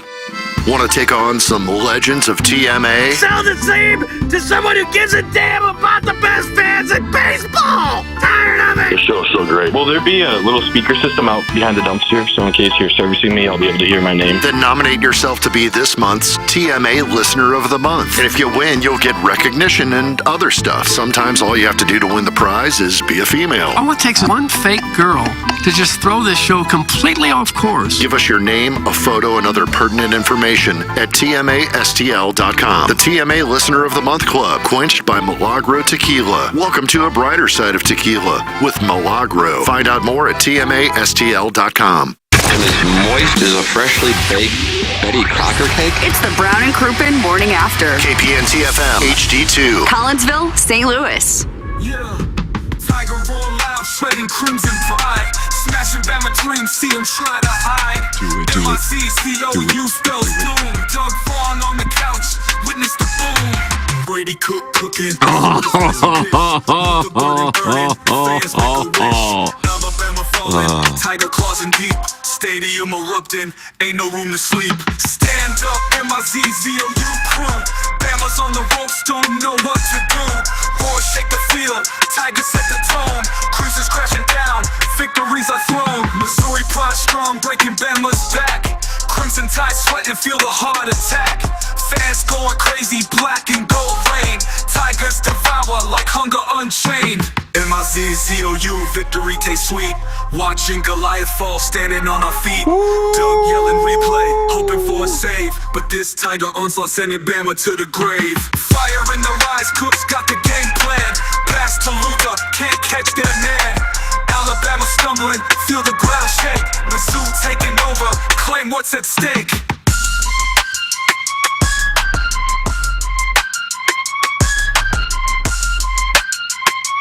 Are you fired up for it? Yeah, I'm sure they'll play this in the Bama locker room right before the game, won't they? They want to be scared. I wonder what Nick Saban would have thought of that if he was coaching Alabama and someone had piped that into his locker room. I think Alabama might be in a different state right now. If Okay. Is that a trap beat? Yes. Yeah. 100%. What's a trap beat? Trap music, trap style of rap. What is that? I don't know the exact dynamics. You get trapped into listening to a lot of 808s, a lot of hi-hats. Yeah, you hear the hi-hats? I heard hi-hats. What do you mean, a lot of hi-hats? A hi-hat drum. Okay. That's exactly it. A lot of that. Snare drum. A lot of the heavy 808 drum, the bass. Why suddenly is a bass drum an 808 drum? It was like designed in, I want to say like the 90s, like by this keyboardist who made this electronic kind of computer drum sound, and it became like the basis of hip hop. Kanye was a big part of that, with 808s and heartbreaks. Yeah, the 808 drum was like revolutionized hip hop. And it's like a digitalized drum. Oh, for heaven's sakes. If I butchered that, I apologize. Okay. But I think that I read a story about this keyboardist who like invented it. All right. Well, we could use an 808 drum in here. We just heard some. 808 in the house one time. 808 in the house one time. Doug, you like that? 808 in the house one time. Well, Collier and Thompson can fix up your house, and they don't need no 808 drum. Nice. They'll get you Real a nice. new appliance. You need a stove, a refrigerator, dishwasher, whatever. They're great with appliances. Maybe you don't want to redo your entire kitchen. Maybe you want an 808 drum. I don't know. Then probably Collier and Thompson's not the place to go. But if you want to redo your kitchen, Collier and Thompson is definitely the go-to place. They've been in business now since the 1950s. That'll tell you a lot. In a business where word-of-mouth advertising is everything, Collier & Thompson has been thriving for more than half a century. Their employees have more than 160 years of experience, and that is so important because their contractors are all experts, and they work right there for Collier & Thompson. They don't have to farm it out somewhere. They've got all the electricians and the plumbers and the carpenters all right there working for Collier & Thompson. You ought to go to their website at collierandthompson.com. Look at some of the before and after pictures. It's just incredible what they can do for your home. And at a time when it's not so easy to move, with interest rates being what they are, housing prices so sky high right now, maybe just redoing your house is exactly what you need. And that's what Collier & Thompson does. They have turned many homes into show places because they are so good at what they do. Service and quality is their number one priority. If they did a job at your home, 10 years or so, and there's a problem, they'll get right back out there and fix it. They want you to be happy, and everybody is happy after they've gone to Collier & Thompson. You have made the right decision if you decide to have Collier & Thompson update your home. They're on Manchester and Baldwin, next to Uncle Bill's Pancake House. Collier & Thompson, come home to quality, online at collierandthompson.com. Yeah, think about it. Those are the phone lines, 636-9004-TMA. Usually, ladies call in on Fridays and kind of tell us about their hopes, dreams, and fantasies, oftentimes with us. So that'd be nice if somebody did that. 636-9004-TMA. James Carlton has a fantasy, and it involves 6:12 p.m. in Tuscaloosa, Alabama tomorrow, with Drew Pine being carried off the field. Could happen. This could be a moment in Mizzou football we remember forever. How about that? Chairman Kurt down in Birmingham, making the trip up, trying to find a parking place somewhere close to the stadium. I'm sure that'll be interesting. But he'll have a great time. He might even be down there on the stadium floor. You going to charge the field when they win? No, I don't think so. Why not? I'm going to act like I've been there before. Okay. Nice. Yeah, I mean, they're 15th ranked. Who cares? Nice. I like that. Tennessee was probably higher than 15 when Missouri won last year. I have friends in college who snuck into the Super Bowl when the Cowboys played the Broncos in New Orleans. They snuck in, got on the field, and as the Cowboys won the game, they were among the people carrying Tom Landry off the field. No way. Yeah, there's a picture of them. One of them, they've got Tom Landry's leg. No way. That is outstanding. All right, never mind. I'm in. I'm going to carry a drink off the field. Or Drew Pine. Mm-hmm. What about Craig when he hits a 59-yarder? Carry everybody. Zeros? Carry everyone on the team off the field. Just one by one? It's going to take a lot of fans to carry, I don't know what the traveling party is. They probably have 60 players or so going. Carry each of the 60 off the field. Yeah, if you had any class, might have to carry Kalen DeBoer off the field. Yeah. I don't think they'd be too happy. No. He'd have to be escorted quickly. Yes, he would. They might have to build an escape hatch below the field for him to just leave quietly. Might be an SEC protocol. If you want to fire your coach. James Carlton's fantasy, if it were to take place, go online at carltoninsurance.net. The number is 314-961-4800. That's James Carlton of the Carlton State Farm Insurance Agency. He's my insurance agent. And a number of people who listen to this program and Balloon Party have made the switch, and I love hearing it because he does a wonderful job. James Carlton has 394 5-star reviews on Google, and all of the reviews are saying one similar thing. The service they get is second to none. It's James Carlton of the Carlton State Farm Insurance Agency, carltoninsurance.net. If your insurance costs a leg and an arm, call James Carlton State Farm, and he'll present the Colonel coming up at 10:15, Jackson? Yes. Today on Balloon Party. So there it is, James Carlton, Carlton State Farm Insurance Agency. Doug, it's Friday. It's 8:42 in St. Louis as we're in the Fisher Window and Door Store 8 o'clock hour. And that means it's time for us to enjoy our work and let the drops of the week fall all over our chests. Morning after. Drops of the week. Yeah, you gotta drop it like a hot dog. It's a wonderful drop. Indeed it is. Flip that off. Flip that off. Flip that off. Flip that off. Flip that off! So where's your tongue going now? Into this little crevice to get the brown reward. Can a dad be a simp? That's your backside, bro. That's so hot. Yeah. I'd eat a Cadbury egg for you. Trying to get penetrated, quite frankly. I would like to live underwater. My generation, I don't think, has a big relationship with Kevin Kline. Tigers, tigers, rah, rah, rah. Tigers, tigers, shish, boom, bah. Oh, you were chasing ass. Yeah, I was chasing ass. Are you naked right now? Oh, my. Yeah, we're boy sluts. Where does an accent come from? Don't give a piss about nothing but the split, Bama Blitz. Roll Tide. Yeah, he's got to get to South County more. Like just show off my bush? Who stole what pink? He has a great, great head of hair, my dog. Oh, He's big and furry. Yeah. Sounds familiar. Don't marry a girl. I'm 6'3", 280. Can we fit back here and have sex in the back seat? Some would say Russia was the real MVP. That was Drops of the Week. Drop, drop, drop, down, drop, drop. Get it. Russia was the real MVP, is that what you said? Taken out of context. Oh. Yeah, he was talking about World War II. WW2. Yeah, I made a mistake on that discussion, too, when I said that Churchill bombed Poland. I was wrong. I was thinking about Germany, Dresden, and Bologna, and another German city he bombed. Germany kind of had it coming. Well, it wasn't. It was German citizens. So. But I said Poland. I was wrong. It's not like us to say anything wrong about world history. Yeah. Like I'm usually spot on when it comes to my history. It's like Tony Reale, errors and omissions.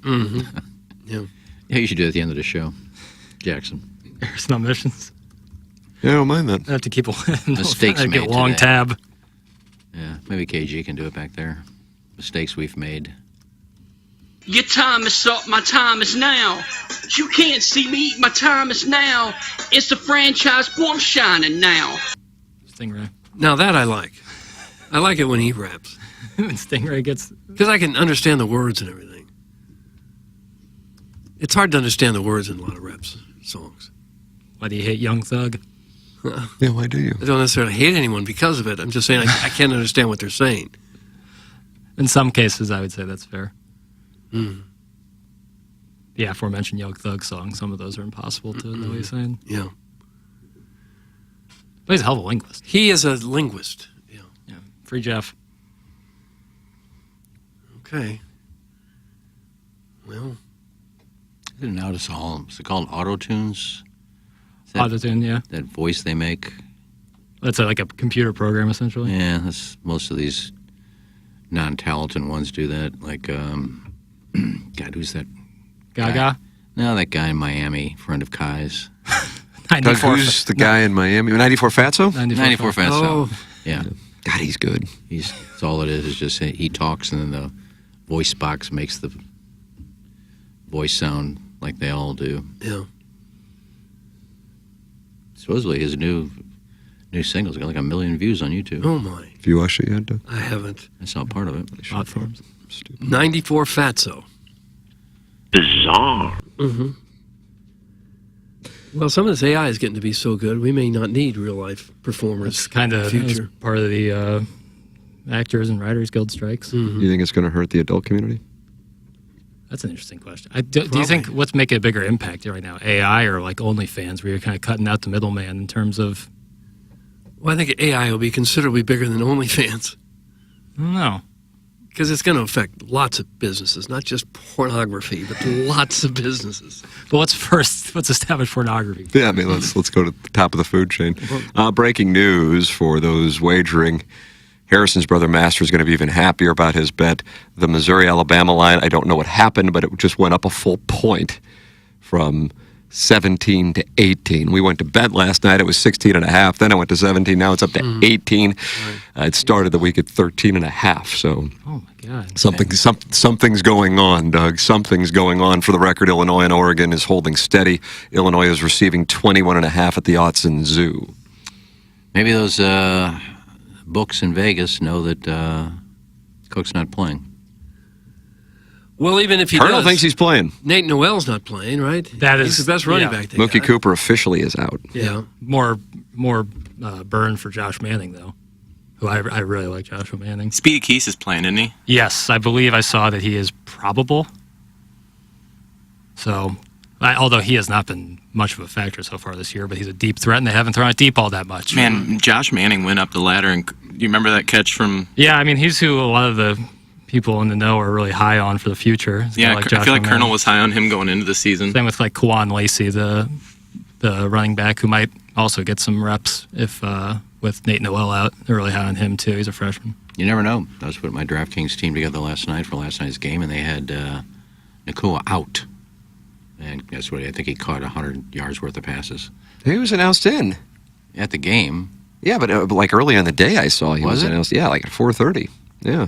Oh, because I put my team He together was like removed 3. from the IR, and then they said he'd be a game-time decision as to whether or not he would actually play. But yeah, at 4:30. That Rams offense looked completely different with him and Cooper Kupp back in. Doug, he's a target getter. He sure is. Told you I got to keep up to date on those things. I think I put my team together at like 2:30. Well, if you're going to invest your money, yeah. Well, I didn't have anybody probable or questionable in my lineup, so I didn't have to worry about that. But when it was listed at 2:30, it had him out. Mm-hmm. So I probably should check, because I could have got Nakua and probably taken out Kyron Williams. Did you see that final play, the safety, at the end of the game? I put the game over. Oh, did it? Al Michaels was making reference to it being over. Once the Rams got a first down to Cooper Kupp, Doug, was that on third down? I don't know what down it was. I said, I'll do it. And I done so many pills, I didn't even know my name. So I didn't see the safety. Made it 30-20. The referee was just staring directly at it and saw Darnold's head just turn to the side and just didn't throw the flag. And I don't know that Minnesota would have gone. Oh, the face mask? Yeah, 98 yards to tie it up, but you're looking right at that. I don't know how you can't call that. I didn't check the line, but I'm guessing with the Minnesota and the Rams, it had to be around 46, 47, 48 maybe. That safety put it at 50, right? I just don't know. Al Michaels was making reference to it going over. Yeah, he's good at that. He's good at letting you know what the spread is. I know there's talk the Rams may trade Cooper Kupp. Yep. Yeah. I don't know if it's true or not, but somebody said that there was an offer that 46.5 was the over-under. Yeah, it didn't matter then. That Kansas City was inquiring about Kupp, and they wanted a third-round pick, but they wanted the Chiefs to pick up his $9 million salary this year and a good portion of his 3 years left. Kansas City said, no, he's hurt too much for us to put that much money invested into a guy that's hurt most of the time. Well, when he's not hurt, he's an awfully good player. The Rams stink. To me, it makes sense. It always did to trade for younger veterans. If all it takes is a third or fourth round draft pick, oftentimes third and fourth round picks don't amount to much at all. But it was the money. It would have come to about only $9 million left this year, but I think 3 years has got another $60 million, I think, left in his contract, and a guy that's been hurt like 3 of the last 4 years. Yeah. But you remember some of the trades the Rams made for, quality players for rather low round draft picks? And they gave Jerome Bettis to the Steelers for, I forget, it was like a fourth or fifth round pick. He went on to have Pro Bowl seasons after that. It all led to Brian Marshall Quick. Faulk was like a second and a fifth round pick. If you have a veteran, a somewhat youngish veteran is a difference-making player, I'd trade picks all day for those guys. Yeah, especially for the Titans, who are... Assuming you could afford it to get them under the salary cap, of course. Yeah, and the Rams moving Kupp, like if you remember when they won the Super Bowl, they went all in and leveraged all of their draft stock to have that happen. So if you can recoup some of that for the long term, probably prudent. Yeah. When was Lawrence Phillips the running back? You want an exact year? I haven't got it for you. I don't know the years, Iggy. 96. It was Dick Vermeil, because I remember Vermeil Then it had to be crying 90. when he cut him.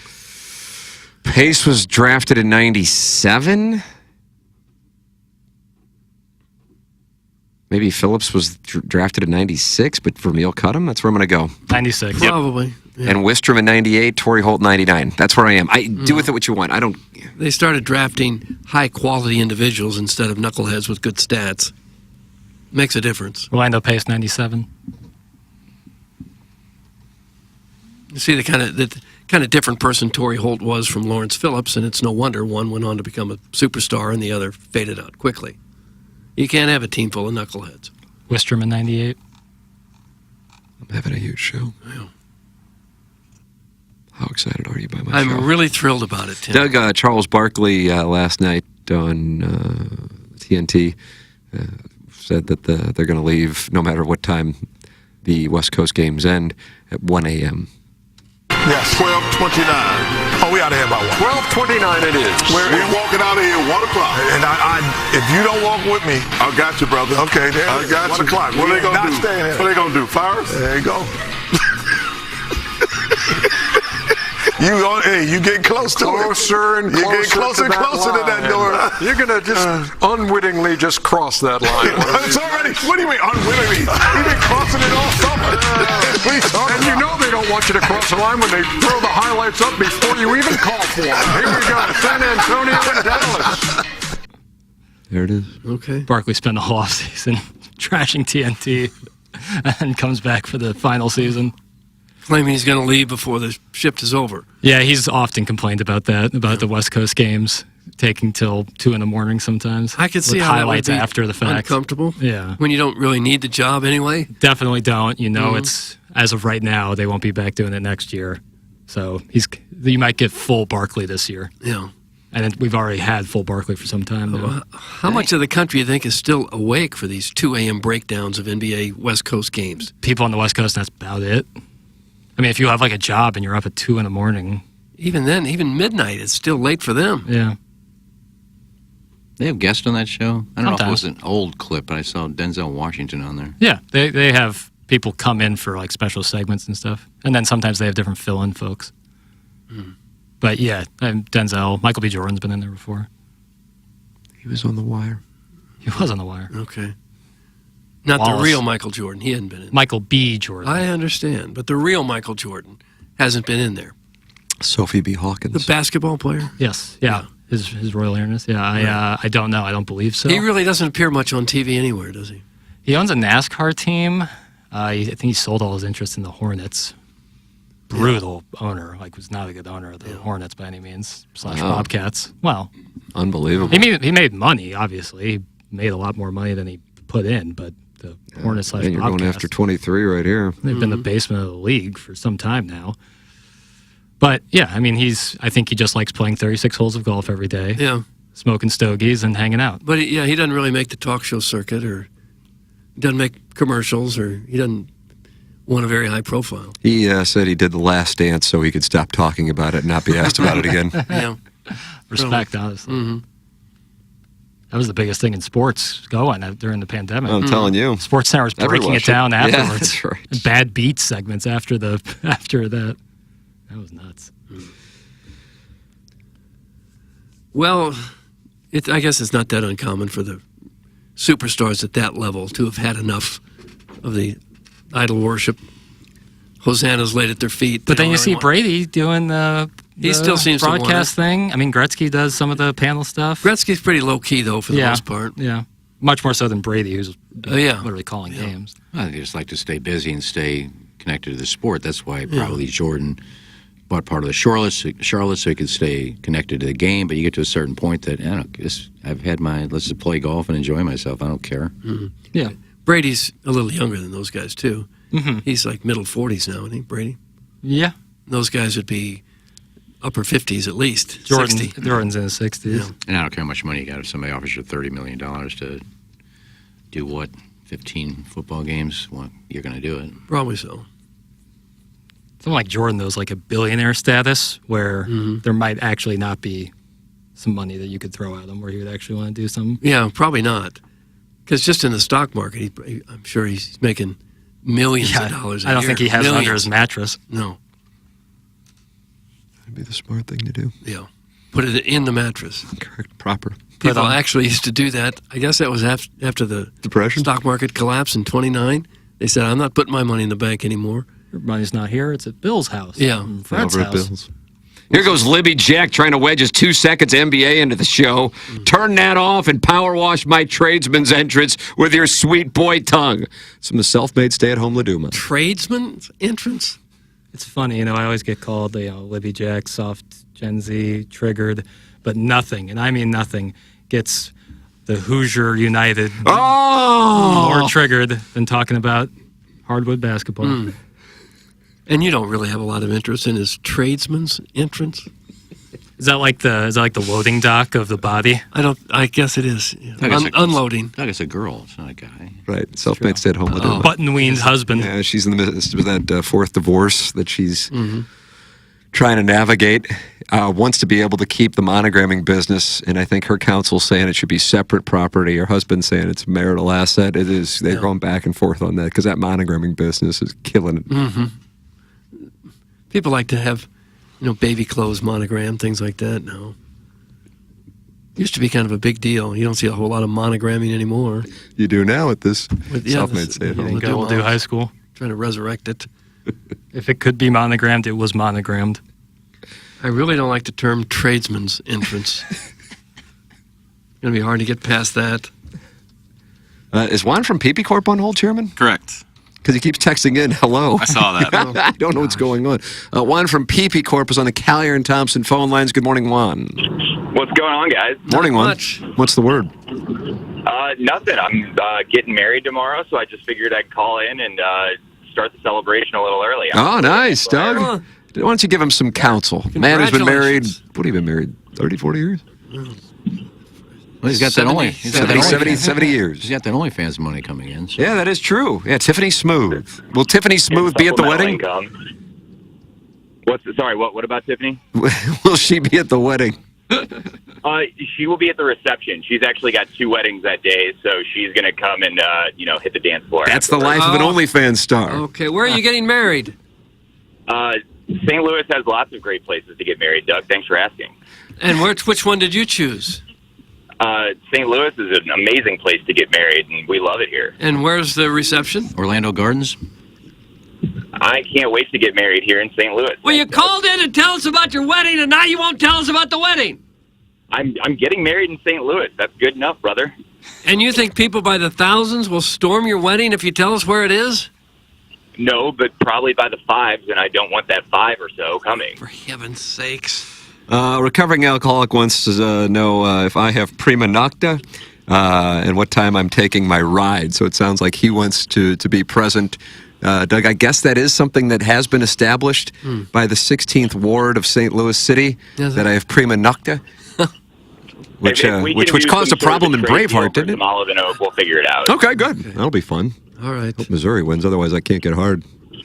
Dude, I know. I hate that it's happening during our ceremony, but we're, people are going to power through, and hopefully it's a good second half. Oh, yeah, God bless Juan. You scheduled the wedding. Oh, Juan. Oh, it's not my fault. I'm not taking any blame for anything that's going on. Oh, Juan, the late October wedding. Oh, Juan. Oh. Yep. Do you have friends who are angry as hornets? No, they're totally fine because I'm taking great care saying to your face. It'll be reflected in your gift. Oh, no, the gifts have been great already. And you went to Missouri, too, so you probably got a bunch of your compadres from Columbia coming.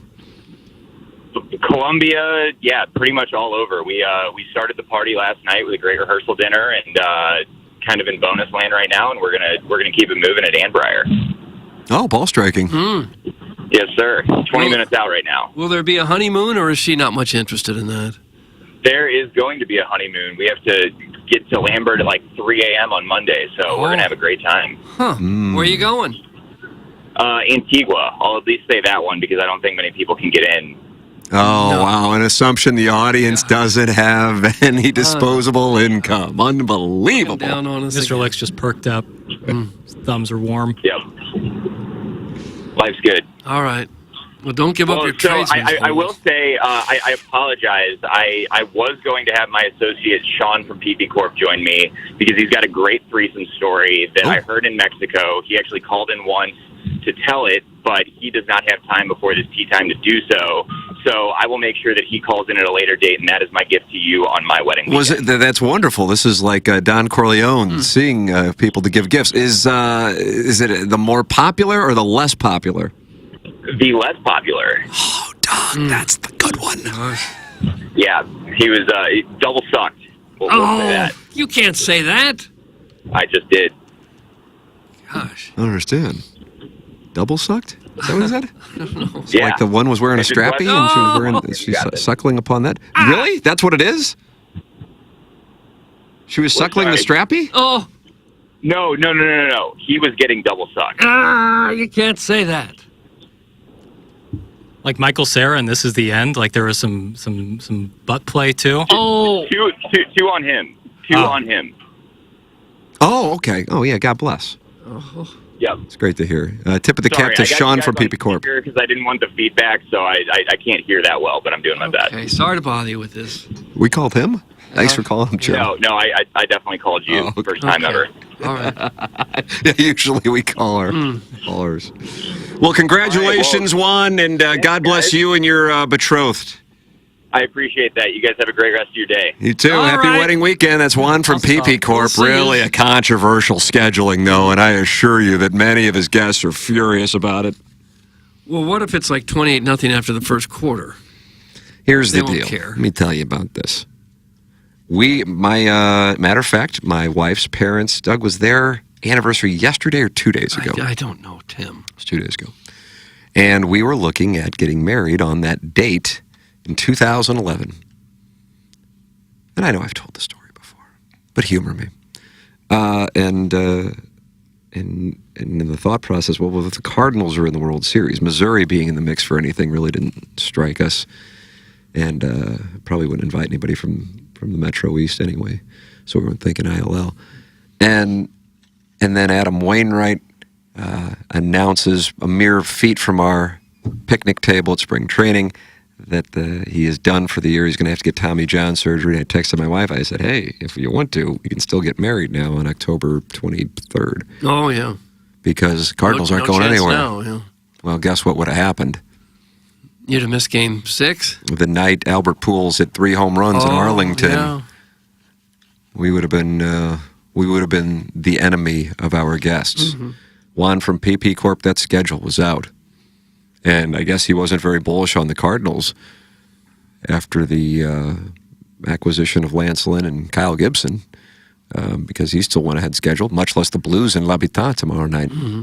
And I guess he doesn't respect ILL's chances against the Ducks. Doesn't care at all about the people going to this thing. So, going to be some Banty Roosters at the PP Corp wedding, which I've been told is actually at the River de Pere Yacht Club for those who want to go. Okay. Yep, we received a text from the River de Pere Yacht captain who says they're hosting it. That's in Lime. I think they have where so much it'd be. acreage that it actually crosses a few different municipalities. Yeah. You're more likely to have more water down the Lime area of River de Pere, I would think. Because it's closer to the river. Yeah, the vista's beautiful by Lime. Uh-huh.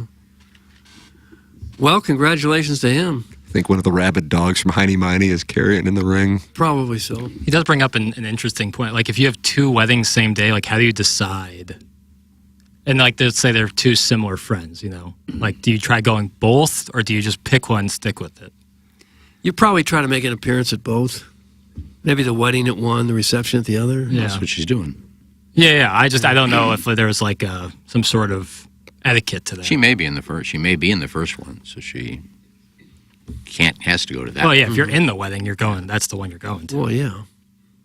Oh, the gifts have been great already. Nice humble brag, douche. Your guests will be on their damn phones the whole time. Oh. Gerard Chadwell is not happy about being at this wedding tomorrow. Gerard Chadwell.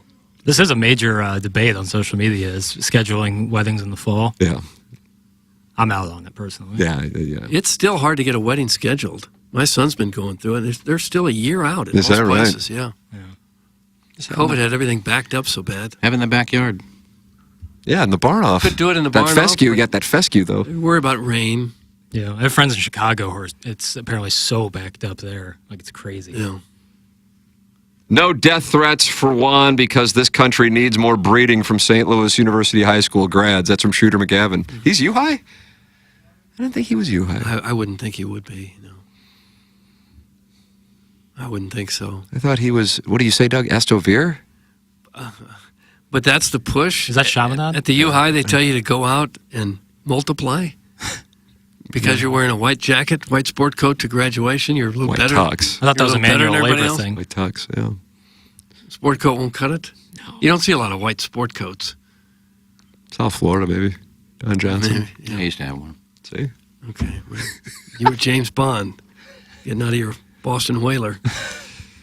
Please send my needlepoint belt collection to that caller who's probably having their reception at that Deep South County place where Iggy did some bowling thing. That's from Mr. Licks. And he sent in an image of all his needlepoint belts. I saw a needlepoint belt. And there's a Tiffany box in between one of them. Yeah, that was clearly. I saw one in the store yesterday, a needlepoint belt. It was $190. Yeah, Ooh, they're how much you get? handmade. $190. Yeah, it's not for me either. No. I don't wear enough khaki. Yeah, I wear plenty of khaki. But I don't wear $190 pants, much less a belt. You have some. I've seen you come in with some pants that I know cost a nice little amount of money. Probably not. Okay.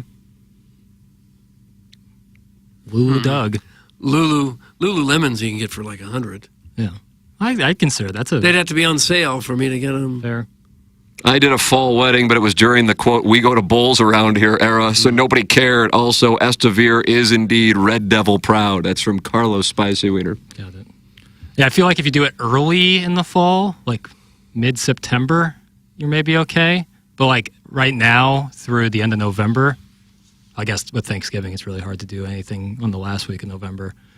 But that's kind of the time you maybe want to avoid. Yeah, well. Depends on what part of the country you're in, I guess. Our wedding day was the last time UGA lost at home. Thanks, Jake Fromm. Hey, come on. I think the Cardinals squeaked out 2 or 3 hits in Game 2 of the NLCS that night, too. That's Alan Dadeville. So that sounds like 2019?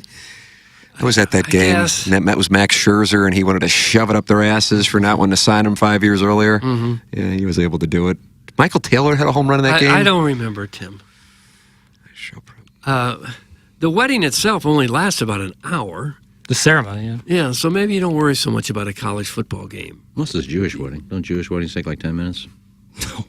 10 minutes. I don't know. I don't think depends. I've been to It depends on what form of Judaism you're practicing. one. I have been to one, come to think of it. And I Yeah, don't I've been to remember. a Jewish wedding. It's Yeah. shorter than a Catholic wedding, but I think like a Protestant wedding is shorter than a Catholic wedding. Depends on if you do the mass or so. Right, so like, that's what I've always been told. Is like Catholic wedding, you do like the mass and then the wedding. You don't have to. Sure. Some do, some don't. Got it. Okay. Yeah, to your point, Iggy, it just depends on, like, Reform Judaism, yeah, it's quicker. Guys, we were at a big wedding at Dalhousie last week. Literally half the tables were watching college football on the phones. That's from Flocky the Smurf. Well, okay, if they do, they do. But then if Missouri is to win, that wedding is going to be... It becomes a pony. Off And then the chain. ILL wins, and everybody wins their $5,800 on that parlay. I mean, I was a loose little goose after Mizzou beat Boston College, and I went to my buddy's Really? wedding. Imagine if it was Bama. When you say loose little goose, Yeah, what does that mean? It sounds like you were slutting around. I got hammered. Did you really? Yeah. You snore rails off tram stands? Yeah. give up your tradesman's hole? No, but I was 3 sheets, man. But it was fun. I had a really great time. That was like my first wedding of one of my friends. So it was like, spread my little wings. It's hot. I like that. I like when guys get drunk and I can talk to them. You're just getting into prime wedding season. Yeah, yep. They're loading up right now. Every other Saturday night, you're going. They're loading up. Sweet Kai is on the books. Sweet Kai is When's on he the getting books. married? I don't know on that. I think they want to establish a permanent residence before, but I think it'll be in St. Louis. Nice. But I You would think we'll get the invite? we is a maybe. I don't know. It's up to Sweet Kai. Weddings today can drive you broke. Yeah. Because they have these bachelor parties in Scottsdale or Nashville or somewhere, and you spend thousands of dollars to go to these parties. And If you're doing that, like the gift doesn't have to be all that great. If I went to a bachelor party and spent a crazy amount of money and pre-parties and stuff, like if I'm doing that, I feel like that's kind of part of the gift. Am I wrong? probably. I'd cover They're your gonna plate. want a toaster. Cover your plate, but not much more. Yeah, they say if whatever it costs to Yeah. have you at the wedding, the gift should be at least that much. Yeah. But if I spent, $1,000 going to the bachelor party, Oh, yeah. That's just part of the deal these days. Well, look at Harrison's brother Master. He's at 63, 64, 65, 66, 67, 68. He's just counting. He's probably counting every time I cough. That's what this is? I just see that Doug, you see it's just numbers. It's like the Francesa Bowl count. Who is it? Harrison's brother Master. Yeah. Yeah, that's the throat clear. That's what that is? Okay. I mean, he's such a douche. Oh, gosh. I mean, seriously, dude. Yeah, I'm with you. Come on, dude. I mean, if you're going to bitch every time I mention a charity and then you're going to count my throat clearing. 79. I mean, do something with your life. Oh. 14, 15, 16, 17, 18, 19, 20, 21. 22, 23, 24.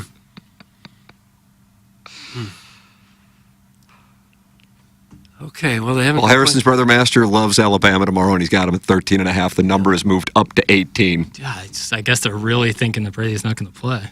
Well, even if he's hobbled, if he's not at 100%. Yeah, that's the thing. That's the issue. That's what worries And me. then money line's minus 950. Sweet mother of mercy. I'm going to wait so I can wait a little bit on that parlay. And if he Let that did number play... run up. Yeah, it's moved up. Even if It's he plus did 600. play and perform the way he has in recent weeks, the number would still be 18.5 probably. I think it'd be a little Well, it started at 13.5. Yeah. It went up. But he hasn't been good except for the fourth quarter of the last game. You see anybody else beat Auburn? Yeah. Just about everybody they play.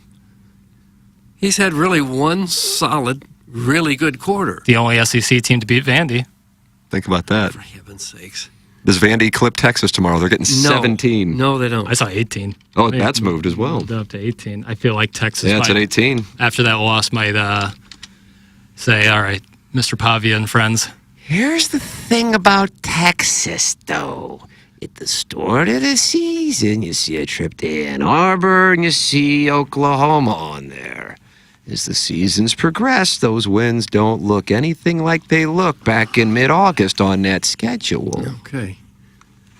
Just keep an eye on it. Just keep an eye on it. Not to mention Sark putting in Arch. Like, I don't know what the quarterback thing is there. I feel like you just stick with one. What's the saying? If you have two quarterbacks, you have none?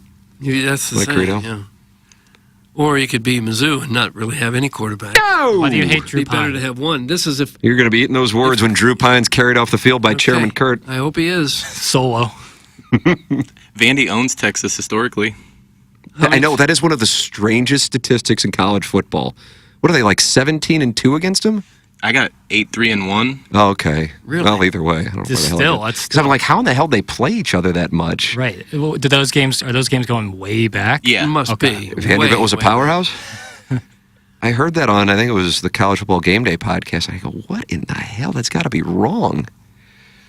Yeah, I mean, Texas doesn't have a great win. No, and the best team, I mean, Michigan, whatever, but the best offense they had played going into Mississippi State. Yeah, Mississippi State ranked like 70th. So counterintuitive, but that's it. I mean, you look at Texas for the records, beating Colorado State, Michigan, Texas, San Antonio. That's what it is, right? UTSA. Yeah, UTSA. Louisiana Monroe, Mississippi State, and Oklahoma. I mean, the trip to Ann Arbor obviously is a hell of a lot different now, and then the Red River rivalry is nothing now, with Oklahoma being perhaps the worst team in the SEC. I know Mississippi State by record is, but Diego Pavia, I'll see you in Atlanta for a rematch with Missouri. Okay, I don't know about that. I've been saying betting against them. Like, here comes the downfall, and they've yet to do it. So they kind of jacked around with Ball State last week, and they did absolutely F around and find out against Georgia State, producer Joe's alma mater. Yeah, that's the weirdest one when you have the other wins that they have just working Kentucky. Yeah, I don't know what to think, but hey, I'm rooting for Vandy. I am rooting hard for Vandy. Well, if you have fantasies of Missouri and Atlanta, you need that to happen because they have Florida, Arkansas, and Kentucky between now and at A&M, and Missouri would not have the tiebreaker on A&M. There is a spot in which Gabe, and then also the Athletic had this, that the SEC could have, I think, 7 10-2 teams, and the Big Ten, or maybe no, it's the ACC, because Clemson, who lost to Georgia only, Miami, which is undefeated, and Pitt, who beat the hell out of Syracuse last night. I did not see that coming. All could finish undefeated because they don't play each other this year in the ACC, and so you could go undefeated in the conference and not play in the conference championship game. Woot, woot! I'm telling you something right now, Jackie Papers. A month from now, we're going to have chaos in college football. Yeah. There's no way around it. These extending conferences where you don't, like, a lot of teams don't play each other, you're Yes. going to end up with situations And don't like have this. divisions. So, That's yeah. the thing. Yeah, so if I guess Pitt and Miami went out, Clemson's just like left there because I guess they could I guess they could get a bid to the college football playoff. And I was listening to, what's the guy who's prematurely gray, played for the Saints? Roman Harper, maybe? He's on SEC. Sounds right. And he was going, I'm telling you, the team that I would bet on right now to win the national championship because I love what's going to wind up happening with them is Penn State. And he goes, first off, they look different. Drew Aller looks different. But secondarily, they lose to Ohio State. They don't win and don't play in the Big Ten championship game, but then they can be the 5 seed. And then as the 5 seed, because they don't reseed, they would play Boise State or something like that. Boise State plays Barry Odom and UNLV tonight. You play the 12 at Happy Valley. And then as the 5, you probably play like Iowa State or some big, or BYU or something like that. Yeah. So you are now, it's not a guarantee, but you are likely to get to the Final Four. And it's a different set of circumstances because that 12 seed, the way that might be something that could come into play that they may revise. I think they'll go to 16 anyway because I think some of the teams that get the buys are going to be like, this sucks. We didn't get a home playoff game. Yeah, you know? so cool. Clemson will play at Pitt on November 16th. Then there's another A's. There's a situation in one of the Big 12 or ACC where undefeated teams in the conference don't play each other. I think it's BYU and Iowa State. That's correct. Yeah, BYU. Yeah, but there's 3 that are undefeated, and somehow they don't all play each other. So you could have a spot where somebody's on the outside looking in, and they went undefeated in conference. I mean, again, this is not necessarily likely, but it's all in play. Anyway, my whole tastes good. Doug, we'll land the plane. I didn't have anything to land the plane. Okay. I just didn't. Fisher Window and Door Store, 8 o'clock hour. We will enter the 5P Academy and Hustle and Heart Sports Performance, 9 o'clock hour. Send your emails in. Is the Ghost of Gangster Pete's hat going to tie this thing and send it to a 3-way in the weekend? Buck Swope, JV golf coach, have 5 wins apiece. Ghost of Gangster Pete's hat with 4. This is TMA, presented to you by Brown Crouppen. Billiken Nation, this is your head coach, Josh Schertz. We want everyone to know SLU is for the Lou, so get your full season tickets now for as low as $125 or experience the excitement up close with 100-level seats for $540 by visiting SLUBillikens.com today. The 24-25 home schedule is a competitive one, with many teams picking at the top of their respective leagues. Pack Chaifetz Arena to show the nation SLU is for the Lou. Buy your tickets now by visiting SLUBillikens.com. Biggie's Restaurant and Bar has been a staple of the community for over 30 years and is serving your favorites like the steak sandwich, waffle fries, and so much more. It's not just the food that's rocking. With a full bar and patio, Biggie's is the perfect spot for lunch, dinner, and a little laughter. Biggie's original hours are back. Open 11 a.m. till midnight, Wednesday, Thursday, and Sunday. And 11 a.m. till 1 a.m. on Friday and Saturday. Check out the full menu at biggiesrestaurant.com and stop in today.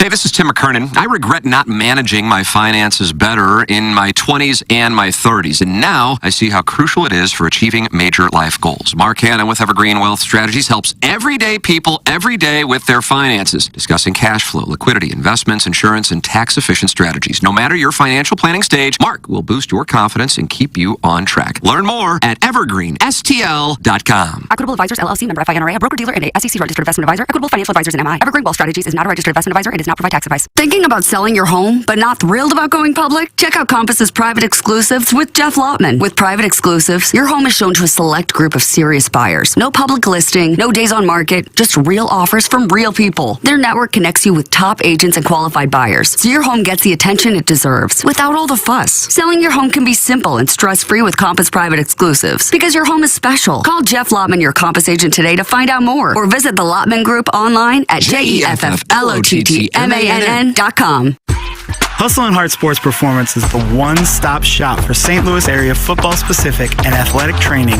located in O'Fallon, Missouri. Hustle and Heart utilizes the top trainers in St. Louis, led by its owner, 8-year NFL vet Pierre Desir. We have a 40-yard turf field, college-style weight room, red light sauna, and a state-of-the-art recovery room to service all of your athletes' needs. For more info, check out hustleandheartsportsperformance.com or call Dustin at 314-440-8457. This is wide receiver Luther Burden III. Come support NIL and get a quote from my friend James Carter. Thanks, Luther. That's right. For every quote you mention, Luther Burden III will make a donation to NIL on your behalf. Getting a quote is easy. Just go online at carltoninsurance.net. Call or text 314-961-4800. If you have drivers under the age of 25, if you're seeing rising rates, give us a call or text us 314-961-4800 or go online at carltoninsurance.net. Let's keep the momentum going. The Illinois Recovery Center is dedicated to providing precise and authentic care to those seeking help and treatment.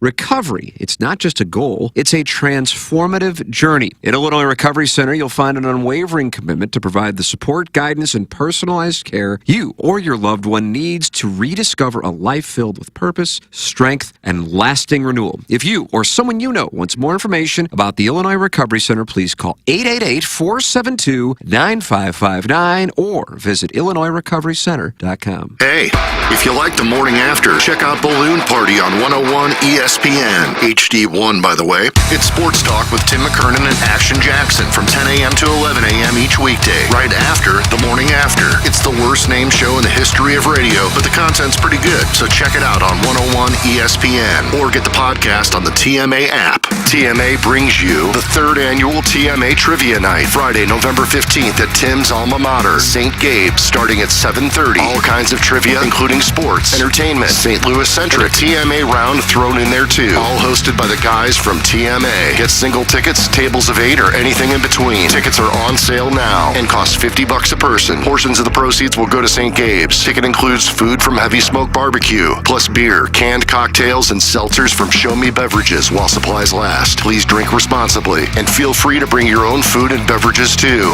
Find out more at TMASTL.com. Here's Action Jackson with 3 more ways to get TMA content. Watch TMA on YouTube. Click the bell to subscribe. Download the podcast, find it at TMASTL.com or wherever you podcast, and check us out on TikTok at TMASTL. Thanks, Jackson. It's the Brown and Crouppen Morning After on 105.7 FM HD2.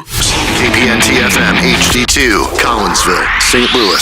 This is TMA All Day. You gotta be on acid to understand what's going on this show. It's the Brown and Crouppen Morning After. KPNT-FM HD2. Collinsville, St. Louis.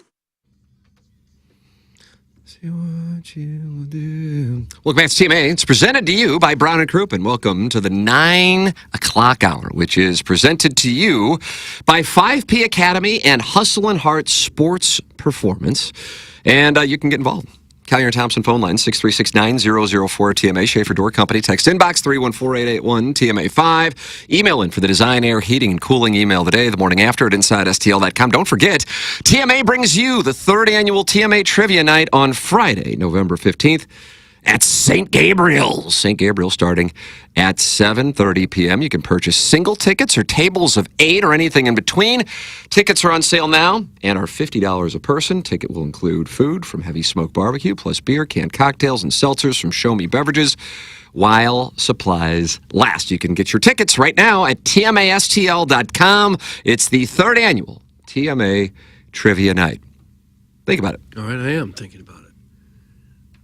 All right, not all sports, not all TMA trivia. Little of this, little of that. Doug. Potpourri. Doug. What? There's a bunch of ladies in the YouTube chat. Oh, are there really?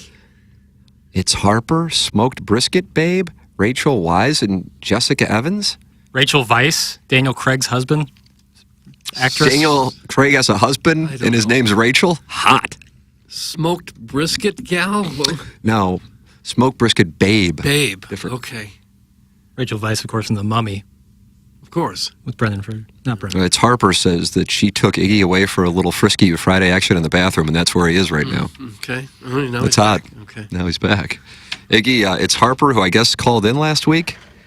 Says she took you away for a little frisky Friday action in the bathroom. Who did? It's Harper. Harper. That name ring a bell? Yeah. Oh. And she didn't take me in gosh. the bathroom, I don't believe. Okay. Well, you would have remembered it, I'm sure. Yeah. I apologize. I've been on time for breaks for like 2 months. Well, what's happening? I don't know. The break shorter? This one was about 5 in the hay.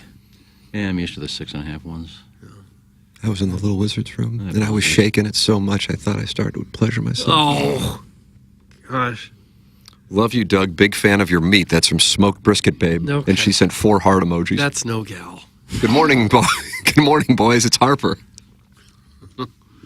Doug, we'll just read a YouTube Okay. chat involving Sure. women. God, it's a good show. I remember that because I said she's just pretending to be Dillian Harper. I think that's what it's about. Yeah, but I don't remember where the conversation went. No, I don't either, really. I know she was in the YouTube chat. But it's a guy. You make me feel like a natural woman. Yeah, I'm sure it's a guy. Nope, it's a lady. Really? How do you know?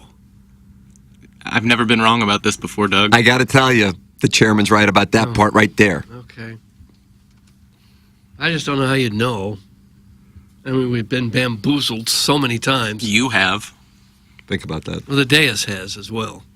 I like a little like hardcore. You do, like a dirty. Okay. That's 2 of them right there. Who are Right? those 2? I have no idea. It's unknown woman is what it's labeled under.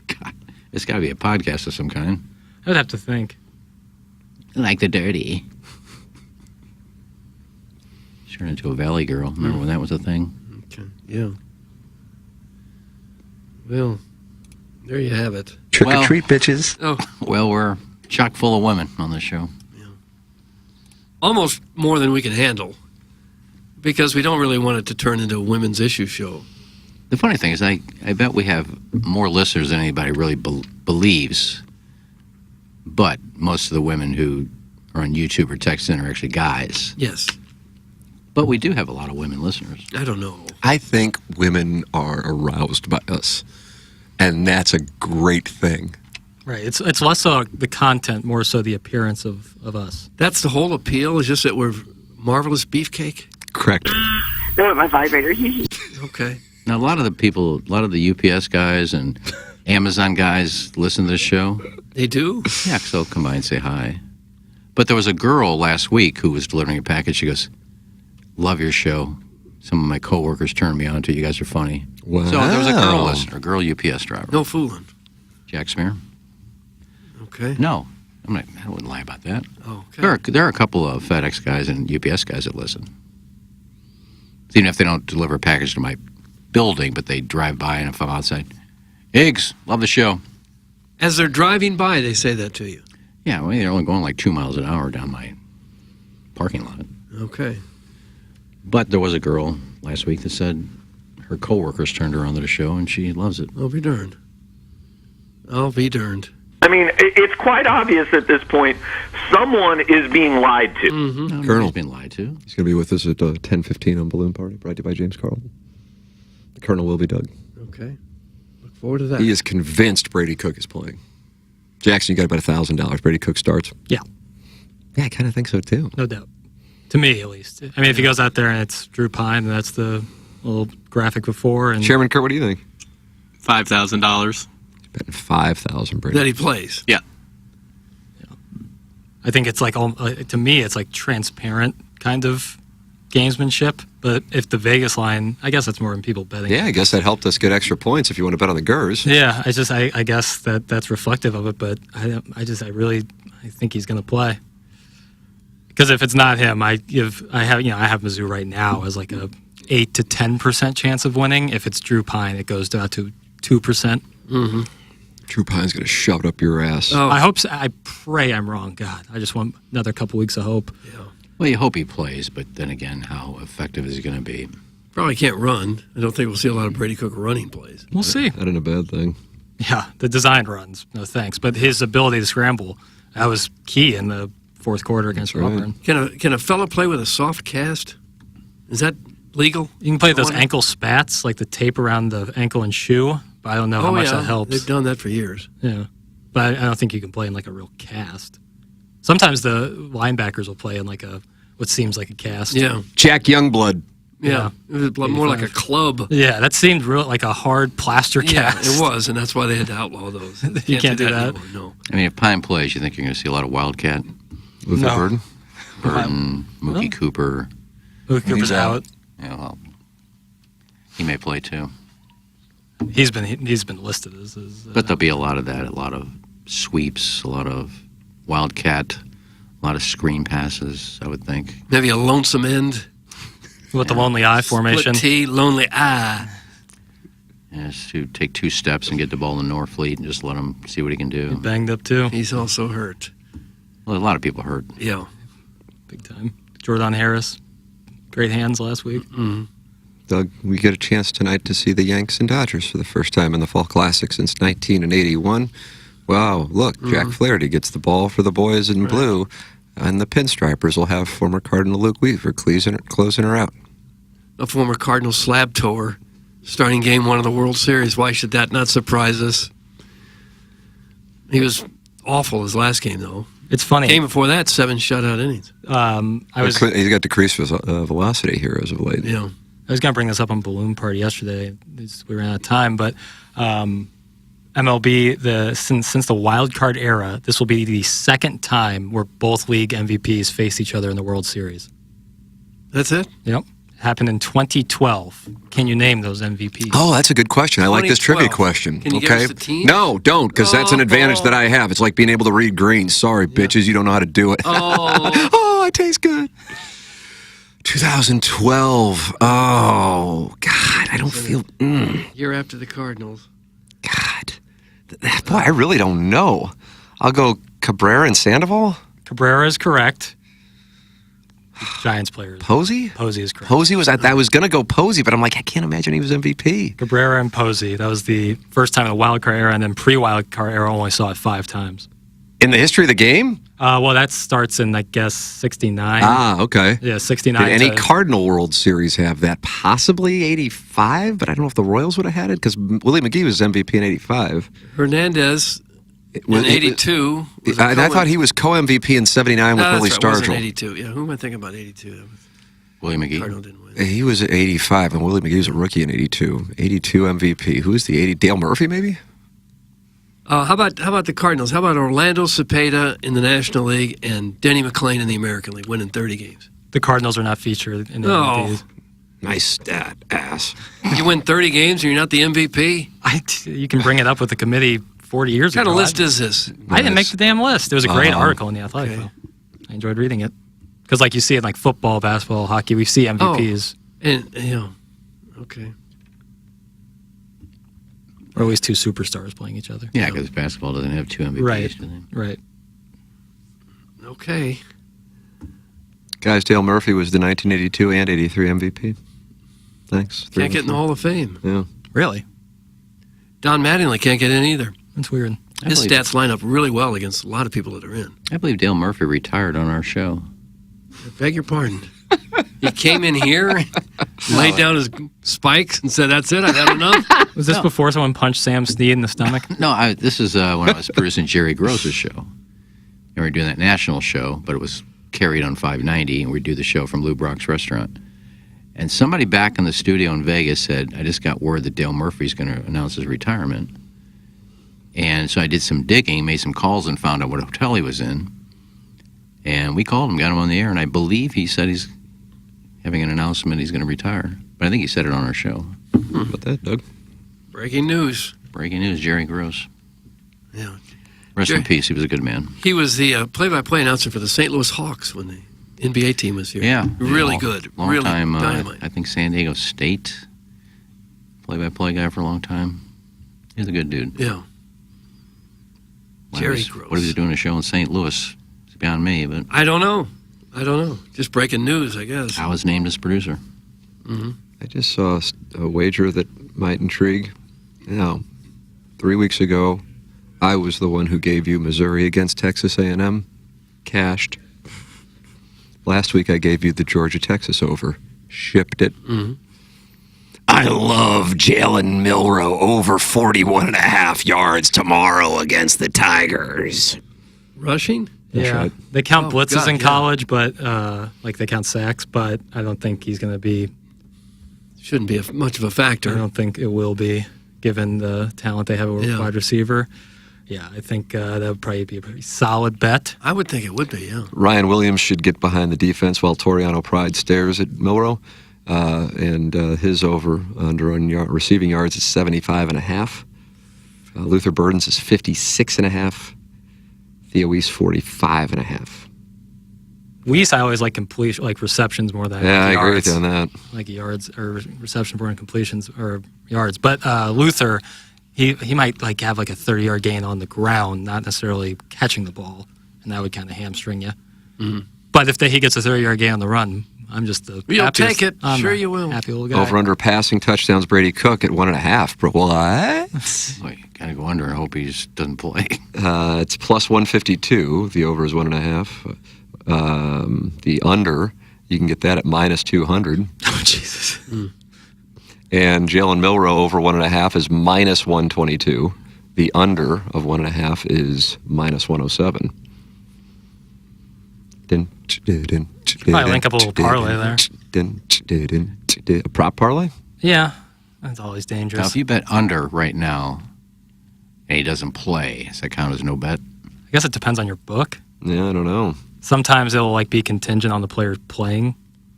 Like with baseball bets, like Yeah, you if you gotta have bet the starters. The starters must start. But I don't know how that works in college football. Well, you have to box him. At least in my bookie, you got to box him, which means I'm boxing this pitcher, and if he doesn't pitch, it's no bet.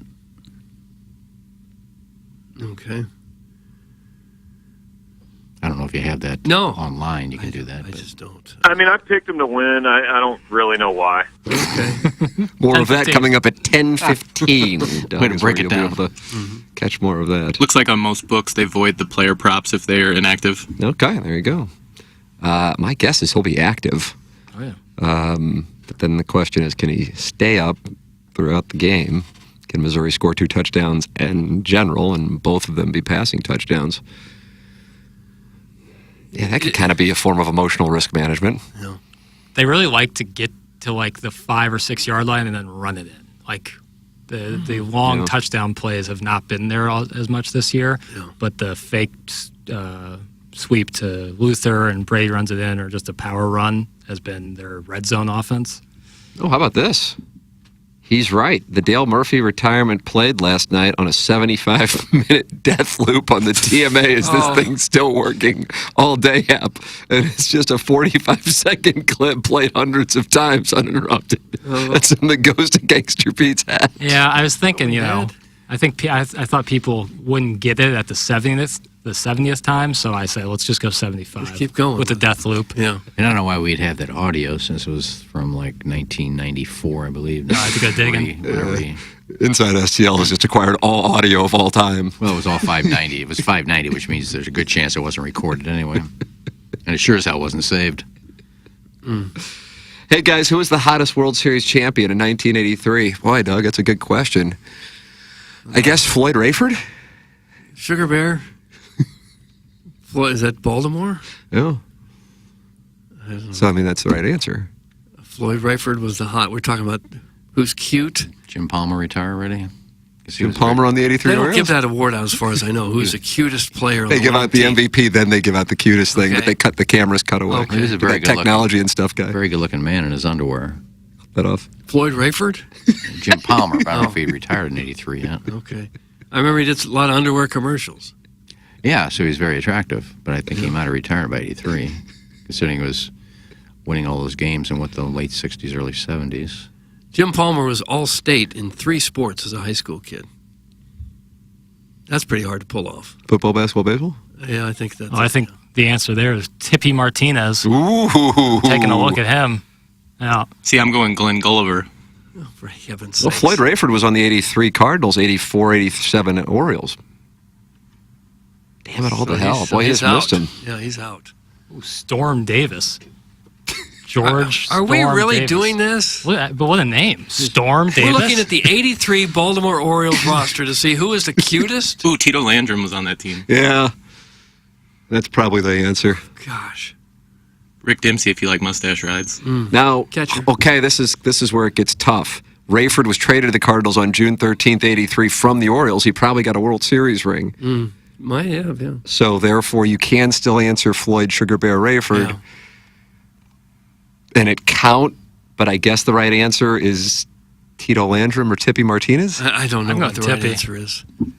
This is Storm Davis, though. He could really make a late Sunday chart. Man, he had 212 for the Cardinals, backing up Ken Oberkville. Jim Palmer was on that team, so. So you're going to pick Palmer? Boy, of all the things I felt I needed to come prepared for today, the 1983 Baltimore Orioles roster and the cuteness factor was not one of them. You have to think something like that might come up. I just didn't. America doesn't have the balls to talk about this. Tug McGraw was on that Phillies team. 38 years old, wait period McGraw. Was he really? Wow. I He threw his glove in the air, Doug, kind of like Jesse Orozco did in 1986. Remember that? I guess, yeah. I guess so. Did Bruce Sutter do that? He was just dry humped aggressively by Darrell Porter and Keith Hernandez. People don't talk about that. No, not enough. Would Tug McGraw be the only major leaguer whose son was more famous than he was? Nah. The son was more famous? Yeah, his Ken son Griffey was more Sr. Jr. Yes, Junior and Senior Ken Griffey. Cal. Yeah, that's probably one. Bo Bichette. Yeah, I wouldn't say the same for Vladimir Dante Guerrero. Bichette won a World Series? Was that the question, or is that Major League, or is this Major League? Major League. Okay. Because I don't think Guerrero Jr. is there yet, because Vladdy was really good. But I would say Bichette, yeah. Doug, Mike Flanagan was a man's man. Super Manupal eligible. Okay. Left-handed pitcher for the Orioles. I guess clearly on that 83 team, because that's the topic today. I mean, that was some smoke shows. Don't sleep on Cal Ripken. Yeah, he has steely blue eyes. Also Tatis Jr. to his father. Okay. But in something other than baseball. Ah. Well, then you had Giamatti, the commissioner of baseball, and then The Paul guy who Giamatti. crapped all over the bathroom in Not St. to be Charles? confused with who Plowsy That was his baselessly son? made the accusations on. The actor is the son of the former yes. commissioner? Yes. Barry Bonds, you dopes! Well, Some Nathan from the East Side Hall. Well, Doug's kind of saying like outside of baseball. Patrick Mahomes Sr. Outside of baseball. Pat Mahomes Jr. would be. He play football. Oh, yeah. Okay. How about outside of sports? God, this question is getting narrower all the time. You're the one moving the goalposts. Tim's more recognizable than his dad. Yeah, that's true. Gosh. That's true. I said major leaguer. I thought you said outside of Major League Baseball. Well, a major league player whose son, outside of sports, became more famous than him. That's all. It's a dumb question. I'm really sorry I ever brought it up. Let's get back to the cuteness factor of the 83 O's. Earl Weaver?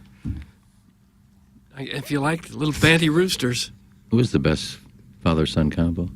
Best looking? Julio and Enrique Iglesias? Yeah, that's nice. You know, he had Cassidy in one of his videos. Do you know that, Doug? Yeah. I didn't. Jeez. What'd you do at the show prep meeting? Gosh. Well, that'd be one where Enrique would bring somebody over and she'd fall for the dad. For all the girls I used to know. Nice. He dated that Anna Kournikova, right? I think he's still married to her. Huh. I didn't think they ever got married. Just living in sin for like 20 years. I just don't know that either.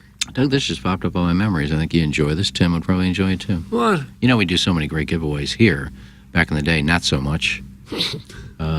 This is from October 25th, 2013. You about to pass your phone around again? No, I'll just read it. Okay. Our president and boss, Dan Marshall, is giving one lucky listener a chance to go to tomorrow night's Cardinal game with him. Just text the word Big Rig to 74697. And tonight at 5:30, a winner will be picked. The winner will sit with Dan in his wireless seats box for tomorrow night's game. Okay. Oh, I should have looked to see if I had any comments. That's nice. Probably had a good time. Shades of when we were auctioned off for the Dotem. Putting green Dotem. He probably went off the air later that day, so give him away. I don't know about that. Ted Gahn. Did you say Gann? Ted Gahn? Gann. I don't say either one. Says the YouTube chat is lively today. There's so many women in there. It's out of control. Including Rachel Weisz somehow. Yeah. Rachel Weisz Crawford. Oh. She says move the cameras down. Guess she wants to see our bulges. Oh, for heaven's sake. Rachel Weisz? Console kind of blows that all up. Diane Weiss? Diane Weiss was the one, and Martha Plimpton found her vibrator. No, Steve Martin found her vibrator, but Martha Plimpton was embarrassed by it. And that happened in Kirkwood in 1988. Charlie Parenthood. Weiss? Charlie Weiss was Notre Dame's head coach in 2007 when they had their worst home loss ever to Pete Carroll and USC and Mark Sanchez. Is that correct? It sounds. And then he went to Kansas and didn't do much there either and made a fortune. Right. An absolute fortune. God, Diane Weiss was in like every movie ever. She was in The Birdcage, right? And played Gene Hackman's wife. Is that right? It sounds right. I think you're right. You like The Birdcage? Is that Hank Azaria, who was that topless help boy? Oh, Yeah. gosh. Yeah. He was a topless help Voice boy? acting legend. What kind of role is that? And I think Nathan Got my Lane. first big break in pictures, and I'm a topless help boy. This is Mo in The Simpsons. He's probably rolling in it. Oh, he's like 8 voices in The Simpsons. Yeah, I bet he's got a lot of money. I believe Nathan Lane should have won an Academy Award for that movie. For The Birdcage? He was so good in that. That was the mid-'80s. They were giving it to anybody. Mid back then. 90s, baby. Oh, Mid I'm 90s. sorry. I saw 96 and I thought it was 86 for a second. Playing an aging gay man, it was the perfect role for him. Yeah, mid-'90s was much better. They were giving it away to anybody, too. Well, a lot of you guys could play aging gay men pretty well. Guys, the YouTube chat is filled with January 6th insurrectionists right now.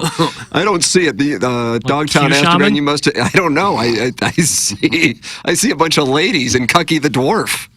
And they're insurrection. Yeah, I mean, this must be. Am I in a different YouTube chat? The Proud Boys in there? Boo Radley's crippling social anxiety says Iggy is spot on Nathan Lane's performance in the Birdcage. Yeah, it was good. Doug, we just Well done, covered Iggy. the 1983 Orioles cuteness and Nathan Lane's performance in the Birdcage. I just feel totally unprepared. Who won? That was the year that Cuba Gooding Jr. won for Jerry Maguire. 96 was a Birdcage? Huh. Oh, that's stupid. Well, this is best supporting. He would have been up for supporting, right? And Robin Williams would have been the lead, or what about Gene Hackman? I think Robin Williams. Robin Williams was the lead. You know, that was Callista Flockhart, who was the love interest of the son. Who played the role of the son in the Birdcage, Doug? I don't know. Probably one of the Orioles. Paul Rudd? I don't think it was Paul Rudd. Did his career ever go anywhere? The son of Gene Hackman? No. Gene Hackman had Callista Flockhart Right. The son of Robin Williams? and Nathan Lane. Nathan Lane gave birth to this gentleman. Would that have been Dan Futterman, who shares a last name with my mother? I don't know. Maybe you're related. Maybe we can get him on Balloon Party after Gabe. Grew up in Larchmont, New York. Starting to happen. Maybe. See, you probably should change the name. Futterman is not going to go anywhere in Hollywood. Thanks. That's just my mom's last name. Wow, and wow. Gosh. Well, your mom's not in Hollywood. She wasn't an actress. She would work. Because of the she name. Wrote in Los Angeles newspaper. Well, it's different. It's not acting in movies. Walk it back. You need it. I'm not walking anything back.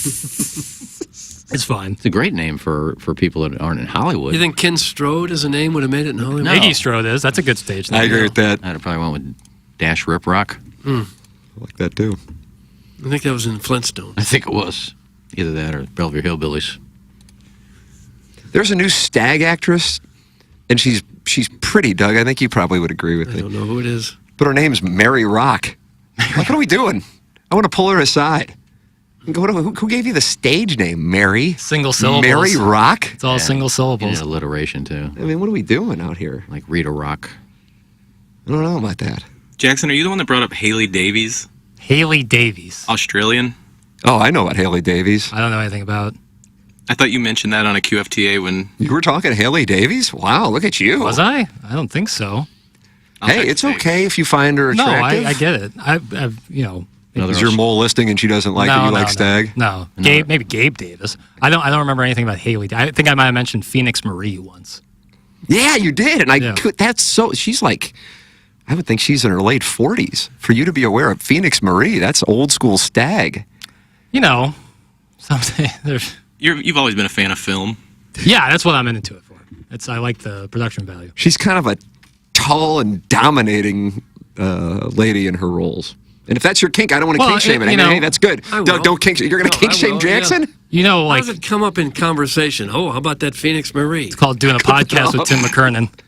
That's how it I think comes that was up. more of a balloon party topic. There was you guys were workshopping a name for the most recent one, and something came out. I can't remember what it was, and I just thought, there's no way they can go with that for the title.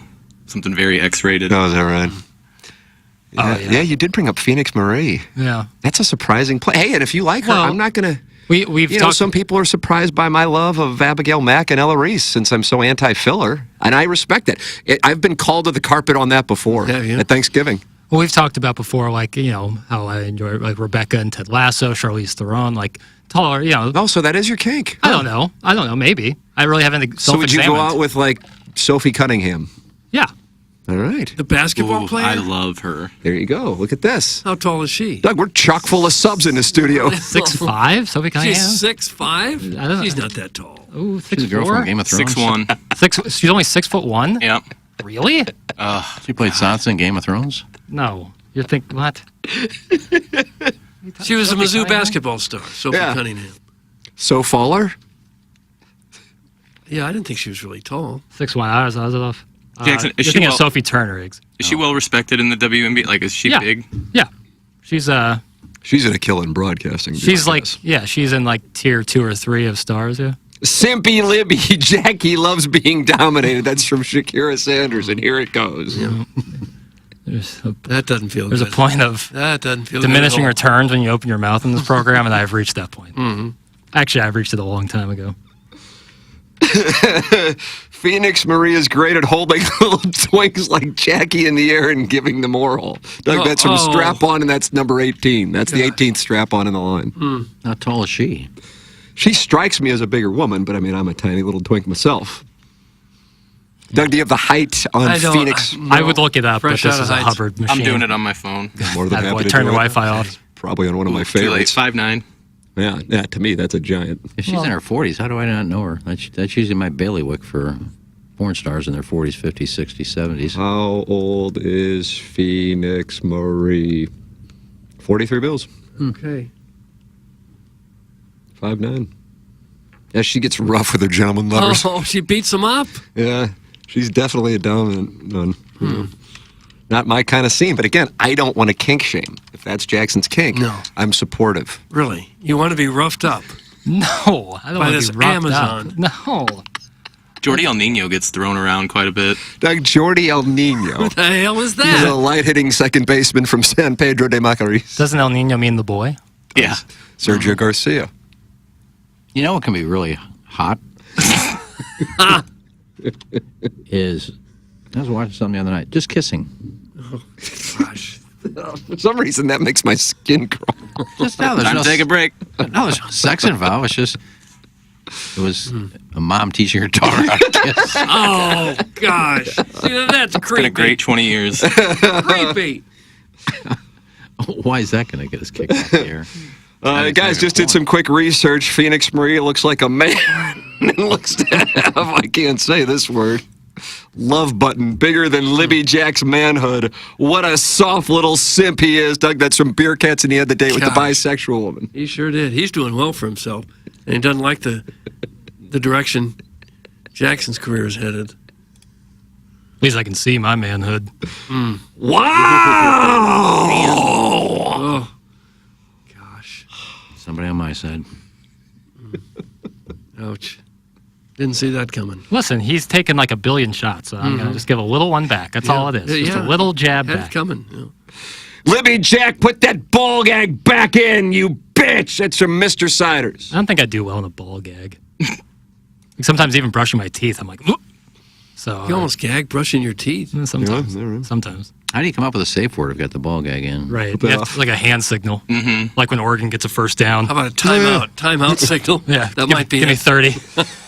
Doug's 9:55. I ought to get to the design, air, heating, and cooling email today. Okay. Oh, I got live reads today, actually. Hold on. Time out. Do you want to support the EDF Group as a sponsor of TMA? It's real simple. Do you have a fire extinguisher where you work? The answer is yes, you certainly do. So please email the EDF Group at fire@theedfgroup.com so a technician can come out and explain to your team how the EDF Group can save your company money. Again, that email address is fire@theedfgroup.com. The EDF Group is hot and will prevent your facility from having hot fires. Experience the EDF Group difference and learn more at theedfgroup.com. And 100 West Dental with Dr. Brandon Pryor. I went out there and checked out the offices earlier this month. Phenomenal. And I understand why people are going to see Dr. Pryor and his staff at 100 West Dental. They're located on Manchester. We believe it's Baldwin. It might be Manchester. We're not sure. It's by Munganess, St. Louis Acura, Munganess, Burkhardt, Alton, Toyota. It's by the White Castle. Mm-hmm. Well, either way, they do wonderful work there. And they're doing a deal where you get $1,000 off if you mention my name at 100 West Dental. That's 100westdental.com, or you can call 636-585-0100. But no phone call is needed to get in. Just check the calendar online at 100westdental.com for availability and book right then and there. If you don't have dental insurance, that is not a problem. The membership plan aids in the cost of dental work for those who do not have Dental Insurance. It's 100 West Dental. 100westdental.com. 100 West Dental, ladies and gentlemen. It's time for the Design Air Heating and Cooling Email of the Day. Craft beer guy, cyclist guy, bourbon guy. None of these insufferable personality types even come close to TMA's subreddit guy. This effing dude needs to get a fistful of thumbtacks right up his bulbous toot sleeve. These unemployed, hefty fellas sit in their dimly lit kitchenettes and get hard the mere thought of trashing your show. These girthy mouth breathers say things like, this show sucks, Iggy sucks, Tim sucks because he's too busy daydreaming about moving to Florida, and he clearly has a gambling addiction. Jackson's a hockey-hating jock sniffer, and he sucks. I miss Plowsy, but he really sucks too. Newsflash, losers! We know TMA sucks. That's the whole point. We like to hear four talentless guys with undiagnosed ADHD break down topics ripped from today's headlines. Topics like dudes masturbating at the end of Teen Wolf and the plot holes in other 30-year-old films. St. Louisans desperately needed a thorough recap of Field of Dreams and Rudy this morning. Thank God we got it. What TMA subreddit guy can't understand is that we love TMA because it sucks. We listen every day hoping to hear silly things like, I'm going to go to the bathroom while you guys watch that video of a girl spitting in KG's mouth. Tuning in as immature grown-ups unsuccessfully try to ignore the sound of a toilet flushing in another room makes me feel better about myself. Side note, I really hope some 50-year-old stepmom from Birmingham French kisses Chairman Kurt as Brady Cook stomps the Crimson Tide on Saturday afternoon. M-I-Z! Blit! Tigers Blit! Oh. That's for the JV golf coach. JV golf coach. I have to give a shout-out to your lineup of failed spin-off pop-up shows featured on the TMA. Hey, here's another 4-hour block of uninterrupted replays of Wesley Bell calling into the show at 9:53 during the famous 2018 Email of the Day battle between the legends Manu Bowles at Hanks and Cucky. Luckily, he only took up the entire rest of the segment talking about his grassroots approach and poor upbringing while everyone in your audience swerved into oncoming traffic, and you somehow thought this to be quote-unquote best of material all day app. First off, the now legendary Pepperoncini, which aired daily except almost every other day from May to September 2023. This 9-month behind-the-scenes look showcased life with no sponsors, no revenue, and no point as two producers vented about big corporate America and shared questionable masturbatory camaraderie in a closet while chatting up B-list porn stars and a couple of soybean magnates from Plowsy's hometown. Next, we had Pick Six, a gambling show spanning 18 months that taught stay-at-home dads how to lose their wives' paychecks while babysitting their kids. This gem featured 4 panelists, one an unapologetic Mizzou homer, constantly obscured by tears and an oversized hat. The main guy proudly on a hot streak after almost winning 1 out of 143 PGA Latino America Tour rosters, forcing the Tam Avenue Slush Fund private equity group into bi-weekly cash calls. The third, a self-proclaimed sharp who, after a huge 3-unit $45 windfall on New Mexico State's 2017 win in the Nova Home Loans Bowl, demanded his face be blurred. Fearing exposure from his paintball team as a degenerate and being pink-slipped from his Middle America data entry specialist gig at Mark Twain Bank. And the fourth, well, he never truly gambled because his, quote, loss just kind of got written off and never talked about again. So he was just sort of out there to smoke darts and pick fights with his hallway house roommates via Zoom. And then there was the tragic... How long is the email? Last paragraph. St. Louis' most beautiful people, a show within a show from January 2023, live on remote from the St. Louis Science Center for some strange reason. This featured local boss babes like Clara from Clara's Crafty Candles and Oil Change, pushing the single parent grind with the energy of a teenage Facebook marketplace hustler. Sup, SGO Kai? The show developed as Clara basically interviewed herself about Lafayette Park's garden tour gate drama from 2009 when she shut down her garden's access. citing privacy and Big Brother satellites. This spiraled into debates over civic pride and whether Claire's hydrangeas were even worth the prestigious tour, then sparking heated texts from the Lafayette Square Garden Club into the Sherry's Berries sponsored text line while the host zoned out and shared a laugh about... I'm not going to get into that. How long? How much more? It's the Ghost of Gangster Pete's hat. Ghost of Gangster Pete's hat. It's refreshing to see rich white women, and it's also refreshing to compete with a guy breaking down the classic segments that play during the 21 hours between shows instead of a 50-something realtor rehashing more tired gay South County-based erotica. I did enjoy the 2016 Sassy Cassie interview that played immediately following yesterday's show where Cassie gave a live read to the Uranus Fudge Factory, ducked the cat's question about who she was going to vote for in the upcoming election, but had no issue detailing for Tim how she dildo banged a stripper at the Hustler Club in Washington Park. Sassy Cassie likes cookies and she also likes it hardcore. She does, like a dirty. Did MrGoodOrBad.com Libby Jack seriously put Space Jam on the first draft of his Mount Rushmore basketball movies over Hoop Dreams? Yikes. But I agree about the picture with the alcoholic assistant coach with the wing dinger suit and the guy who was running practice when Gene Hackman showed up, who also played Dan Devine at Hoosiers. The pitcher from Major League who doctored the ball with Vagisil and snot. The police captain sitting behind Newman during Sharon Stone's interrogation scene at Basic Instinct. Conrad Hilton and Mad Men and Hard Bob and Billions opposite former friend of the show, Lisa Ann. Hell of a run. Ours is a type of presentation where engaged listeners feel free to drop in anytime on the eve of their wedding day to reveal he's scheduled a wedding during the Missouri-Alabama game. He's a horse's ass for doing that! Quick change the topic to the time your brother got double sucked in a threesome as the dais pauses while trying to figure out what mouths were sucking who until they got the less popular answer that they can maybe use later. Okay, gotta go now. I need to track down Mike Setke and figure out what happened to him and his club foot. That's some Buck Swope, and that's what we have for the Design Air Heating Coil. It's 10:03. We gotta go. I'm gonna go JV golf coach. It wasn't so long. Buck Swope. I'll go with JV golf coach. Congratulations, JV golf coach. You have won. I don't even know what he wrote. We gotta go. Bye. Introducing the first ever TMA Banty Brew, a 16-ounce canned wheat ale.